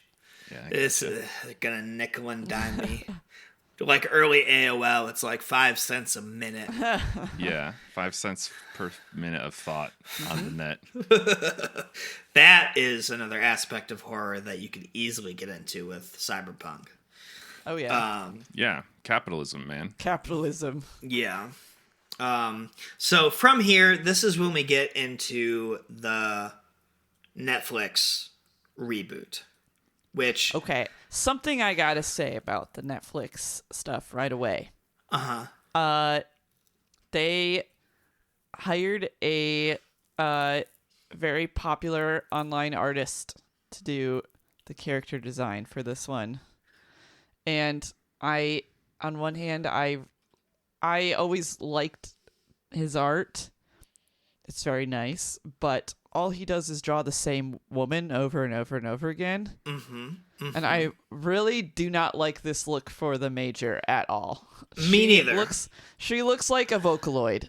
Yeah, it Like, is. It is like but a that's really. not good for the Major. Yeah. It is a really latex doll 3D animation Yes, style. she looks bad. It looks bad to me. It's really bad. It's only bad for this. If this were something else, I'd be like, whatever. Like, yeah, But yeah. it's bad for It has none of the life of the older animes. yes. It looks bad. The second season looks a little better because they just like give them more features instead of Sure. being like really rigidly I can moving, see that. like Yeah. smooth people. Yes. So it does get a little better, but it's still all like it's just like, why did you feel the need to do this? Yeah, I don't know. So yeah, it does not look great, and they add a lot of kind of shoehorned in tropey characters. It doesn't look like Cyberpunk when you make it so like clean and pretty. Yeah, absolutely. Yeah, Like that's not Cyberpunk. Yeah, it should look like garbage. And Exactly. dirt and piss. Yep. cluttered, I mean, cluttered if- and gritty. If only I mean, because yeah. they did make a very well, I mean, not these people specifically, but Netflix produced very well received cyberpunk anime. Yes, they did. Right, and they did this That with Ghost people, in the Shell. I haven't seen that one either, but I people mean, seem to like I like said, that. no offense to the artist I'm talking about. It's just that like I was like, this was the wrong direction. Choosing this guy to make her design, wrong direction. Absolutely, I wholeheartly agree. I'm like, it would be fine in other mediums, but for this, No, not big not no. good, not good. Yeah. Guys, I have a confession. Yeah, Yes. I don't really like cyberpunk aesthetic. God. Sorry. I think it's kind of stupid. I really Siege. I really am just like a big deal, man. It's like cities, but there's more computers. Whatever. I don't care. Sorry. I like fantasy, Yeah, not science fantasy. I had to look up what it was called. I I like solar punk. Yeah. Oh, solar punk is very good. There's Solar not punk enough. is really cool. There's not enough I don't of know. that in popular I'm like basically media. over It's that, like too. cyberpunk, but I it's get like it. We this, put but plants. also we did a really good job being kind to the earth. Yeah. I like that. It's like a more wholesome take of cyberpunk, Yeah, where it's like, yes. what if we did the good parts of it? Yeah, I would like more stuff to come out that's set in solar punk. Yeah. That is my wish. Putting it out into the world. Well, you should play more indie video games, honey, because it's I know it's out there. It's just like every new thing is like that now. I know it's out there. But yeah, I get it. I think like part of it too was when I saw The Matrix as a youth. I was like, I felt like that one guy. I'm like, yeah, I want to live in the Matrix. It's shit out there. Have you seen it? Right. Like, it sucks big ass. You guys eat like porridge. Yeah. Yeah. Blue pill, please. Says CJ. No, just kidding. I already understand the nature of all reality, so it doesn't really matter one way or the other. Wow. Yep. But yeah, I like this Netflix thing. It looks like it's like a 5-part miniseries kind of deal. So it's basically equivalent to one full season. It's like two half seasons. And they did make a basically like recap movie of the first season, which is what I watched because I started the first season and I was like, I'm so annoyed at the filler stuff they added in because it's in a really annoying and ham-fisted way. So I'm just going to truncate this into 2 hours instead of longer than that. And I read some reviews first because I was like, am I going to miss a bunch of stuff? And they're like, they actually did a phenomenal job condensing these 12 episodes into a 2-hour movie. They cover all the important bits. So I was like, okay, great. Cool. They could have just made a movie. Could have just made a movie. Could have just made a movie. Absolutely. But basically, so in this series, the year is 2045. Artificial intelligence had to push it back a little bit. Artificial intelligence has like expanded and advanced significantly, with like the government's using them as weapons to engage in a kind of like never-ending war that is now keeping the economies running. Like shit has kind of gotten bad. It's like civil wars everywhere and world wars everywhere. Section 9 is non-existent now. And the crew is now a mercenary group called Ghost. Whoa. Like the name. Wow. The name in the shell. Yeah.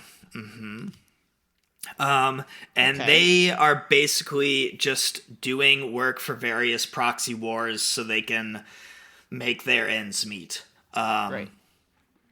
They botch an assignment to like protect this wealthy compound, and then the American government comes in like, you guys fucked up. You're working for us now. And then they get tasked to apprehend a head of the CEO of a robotics corp called Huge Robotics. I like that. That's what my robot. Big robot. Basically, Big Robot Inc. I think the guy's name is Stephen Huge. Unbelievable. Stephen Huge. But when they go to apprehend him, he is like a fucking crazy superhuman type person. He's like dodging their bullets, like just like fucking matrixing around, and he like is like inherently just like hacking them all. Cool. While it's going on. But like the fucked up part is he's like not a cyber body. He's doing all this with like a human body and a cyber brain. I've often felt like it was my body that was holding me back, but maybe it's been my brain the whole time. It's been your brain the whole time, Siege. I'm learning a lot about myself today. Yeah. Anyway, so they kind of like fail to apprehend him, but we find out that he is what's known as a post-human, which have been surfacing kind of around the globe recently. People like fall into this like severe fever, and the ones who survive, like their personalities change. They like kind of leave their old lives behind and become a lot more like untraceable. Like they avoid cameras, they like hack people's eyes constantly so they're just not seen. Okay, you know, so this is kind of like the laughing man, guy. kind of. Yeah, this is the laughing man element of this story. Yeah. I was gonna call this guy like Albert Wesker, and I was like, you know what? I feel like I've used my quota of saying this is like a different thing from a different episode. But the more you describe him, the more it really is like Albert Wesker from Resident Evil. So, except that one is a parasite instead of whatever. And instead of it being a parasite, we find out it's because an AI the Americans made called 1A84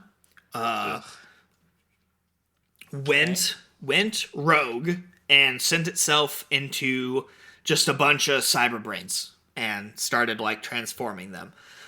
So like those people who got infected with this AI, they would get intensely feverish, be like bedridden, comatose, basically for like a week, and then if they survived, they like they were fine afterwards, but then started to change, like personality wise and everything.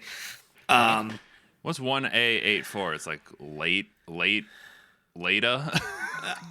I don't know. In Leet speak. I don't know why Nothing. What? It's nothing. Yeah, it is Leda. Later. Later. But we find out that this AI kind of like started all of the problems that the world's going through right now. Like the Americans made it to perpetuate like ongoing war, but with them as the dominant. Right. That's what they always want to do. And then they give a bunch of guns to a bunch of Middle Eastern guys, and then they're like, this will probably be fine. But then the AI kind of went rogue and implemented what is called the Global Simultaneous Default, which I think is basically just it destroyed all digital and paper money, like effectively. Nice. I love that. Yeah, okay. So like a hard reset. And so they needed this warmongering to re-stimulate the absolutely obliterated economy. Literally, it's $0. Like all the banks just say $0. Sorry, I don't know. Yeah.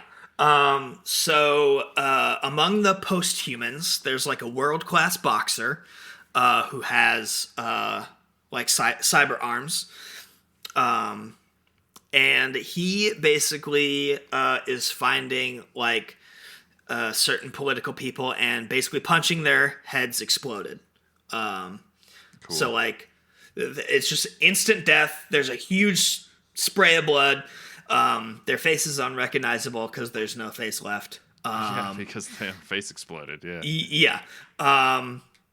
There's also a junior high school kid who created a program called ThinkPol, which like people can connect to and basically decide if other bad people should live or die. And if enough of them vote they should die, then it crowdsources all their cyber brains to hack and fry that guy's brain.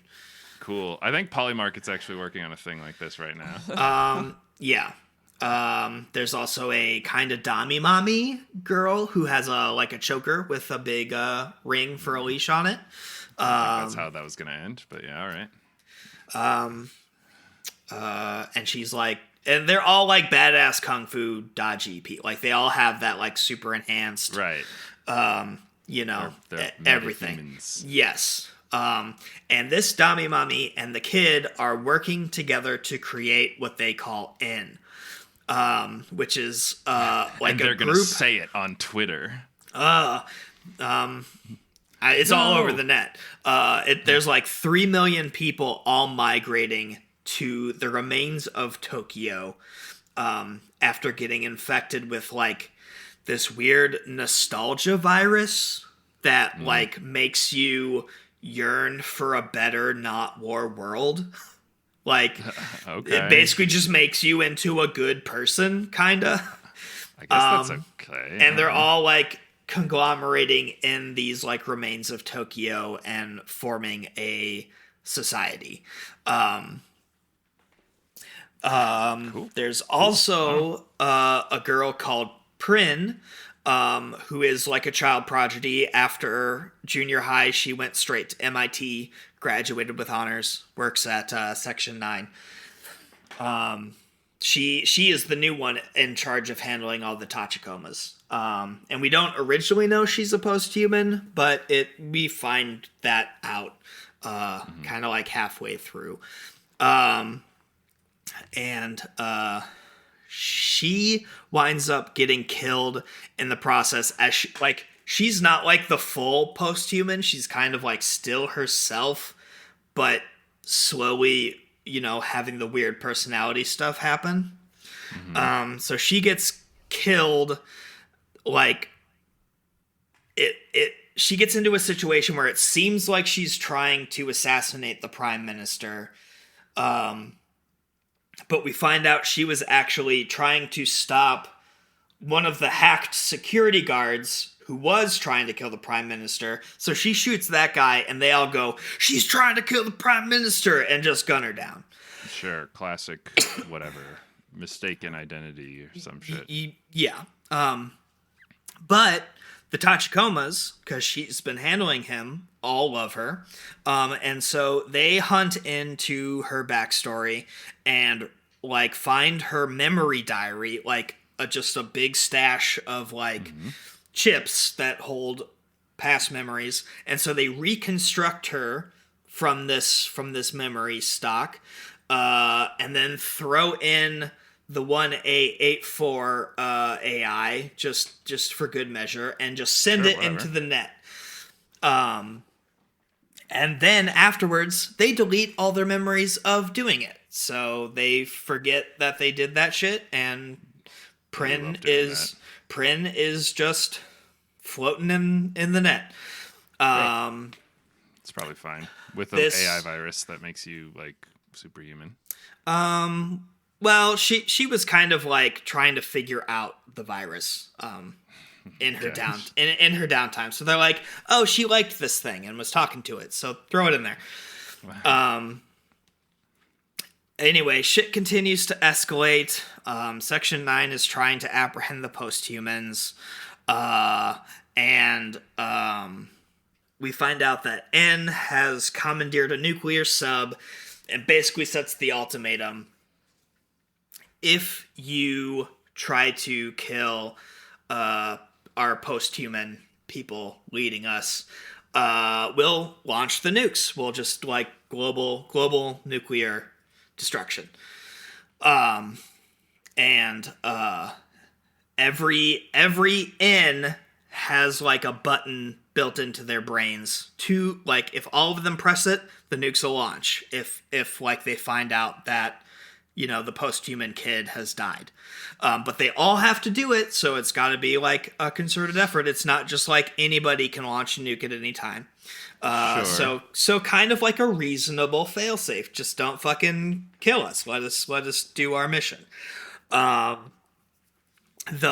fucking nostalgia virus becoming N starts to spread rapidly. Like even members of Section 9 are getting infected, and like they see like the button pop up, and it's like, oh, you've become N. And so the Americans, in retaliation, start flying in bombers that are ready to release a smart gas that will blanket kill like everybody in the general area. Which is like, I think they estimated like 7 million people, and there's only 3 million N. So a lot of fallout. Yeah, it's like Why is that a smart gas? That just sounds like poison. because it probably does it with nanomachines or something. See, like it's a Sure. fancy neurovirus that just kills everybody. That's what poison is. But this is future poison, Siege. Oh yeah, this is cyber poison. This is AI poison. Dude, all AI is poison, you know what I'm Oh saying? my god, yes. Up top, got 'em. babe. Yes.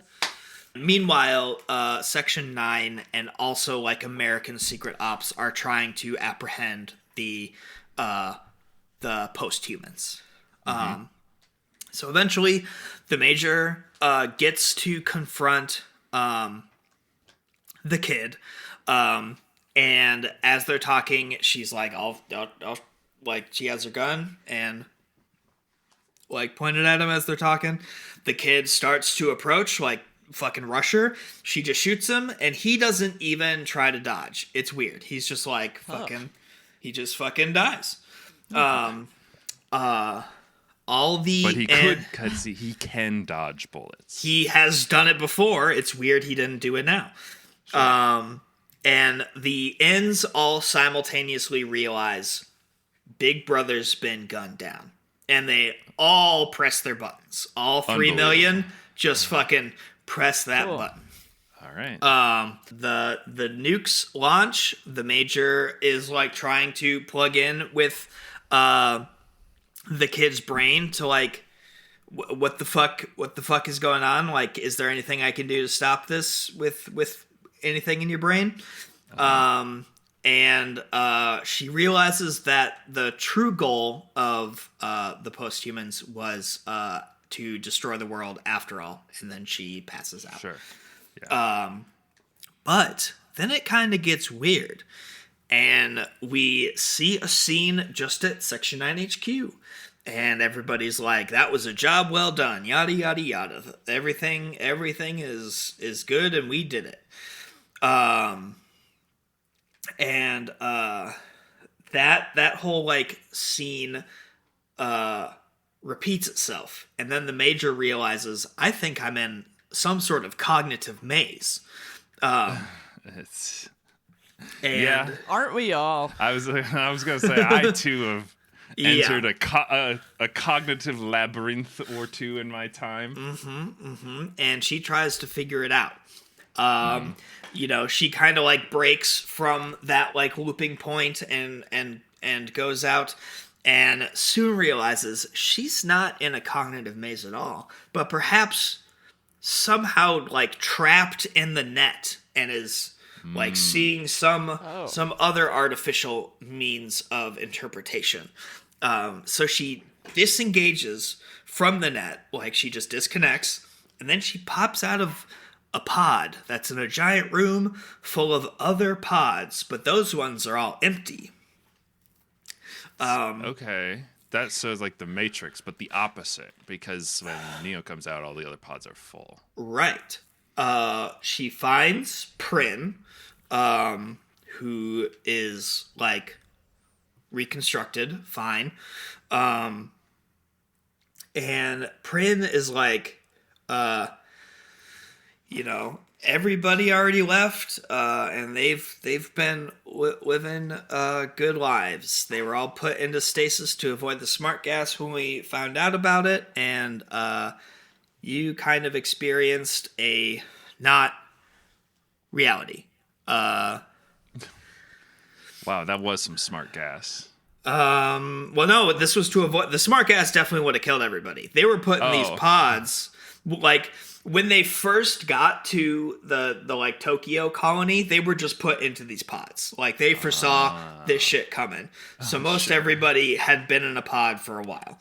I love when the end of the story is and they were in pods the whole time. Yeah, this is why I'm saying this series is not that good. Yeah. So the Major is then brought to where the post-human kid actually is, and he's like connected to like this big like double helix of cables coming out of his brain. And Prin's like he's just doing the finishing touches on the plan. Keeping everybody in kind of this double state of their cyber brains are living an essential nirvana, like an ideal, happy life, and their bodies are also living in a reality where they're basically operating like a normal pre-war functional society. And he calls it doublethink.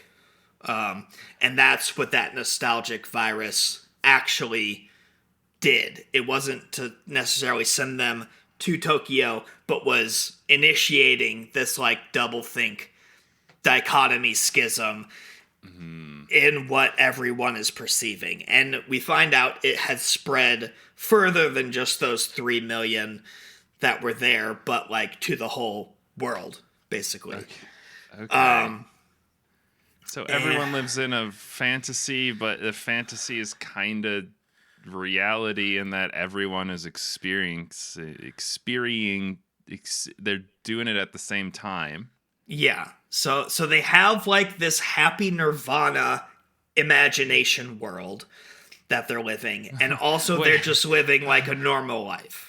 Wait, the Major's Nirvana land was like, job well done. Like, that's the greatest pleasure she could possibly imagine.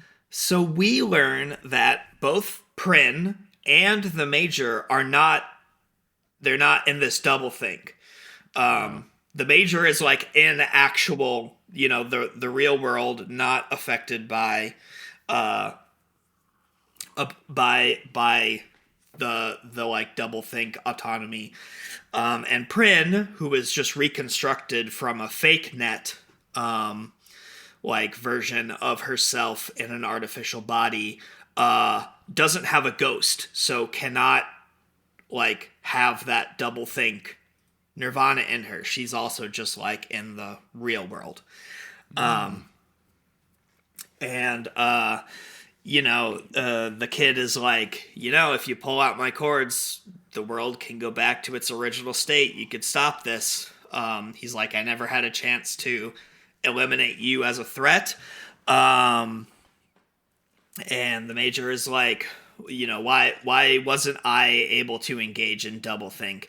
And he goes, you're a different form of romantic. You've got a different sort of mind. No one else in this whole world has a mind that... Well, she's merged with like 2 super consciousnesses, all right. You know? Sure, whatever. And so that's kind of like that. It's like, your shit's not normal, girl. I don't know what to tell you. Yeah.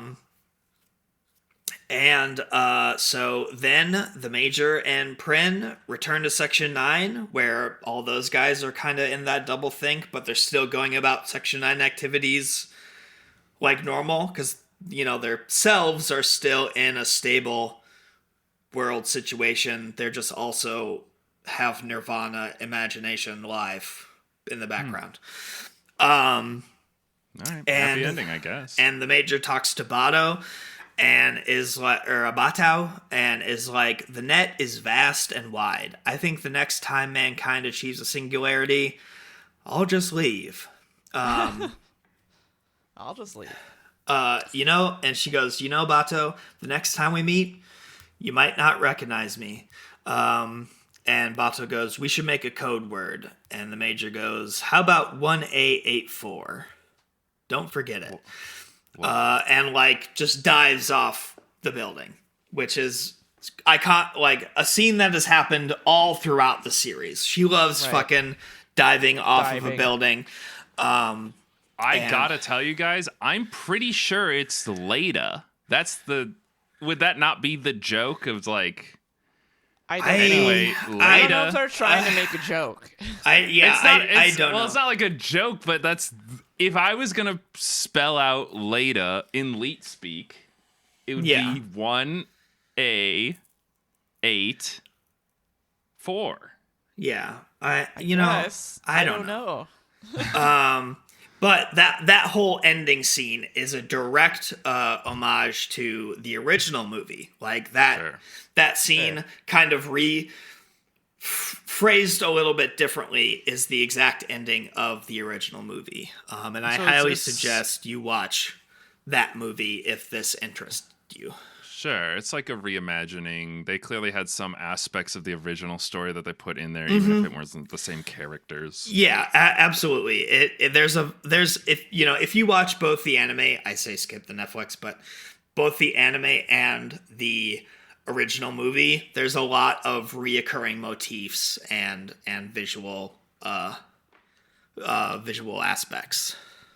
Did you guys see Dollhouse? We were talking about Joss Whedon before, right? I've not seen it, but I know I what it haven't is. seen it either. That's kind of like this. I don't know, maybe. Probably not. It's one of those things where they like download consciousnesses into people's minds. Right. And then they like wipe them later. But then one girl remembers all of the personalities in her mind, and she starts to form a hive mind of different personalities. Cool. Yeah. Anyway, thanks, Joss. Yeah, thanks, that one. Joss. Underwhelming reviews is what the internet says. I see. Love that. Well, Joss is also, isn't he a shitbag? Doesn't he suck? Yes. I believe so, yes. Great. Yep. Is he, or am I thinking? I'm also. No, he is. Okay. Yeah, Oh, I he's always the- get him confused with Will Wheaton. Me too, yeah. And I think Will Wheaton is what I kind was of thinking. annoying, but he's not a bad I think he's person. annoying, but yeah. But he's fine. Yeah. Potentially malignant. Or no, the opposite. Benign. Benign. A benign human, I think, is Will Wheaton. Yeah. Joss Whedon, yeah, potentially big asshole. Cancerous. Yeah. Accusations of workplace harassment on his Wikipedia page. Great. Yeah, that's the whole. That's the ghosts in the shells. That's the the many ghost- ghosts in their multiple shells. That's the Ghost in the Shell standalone complex. Oh, Wow. that's the name of the anime, the Yeah. original anime. Yeah.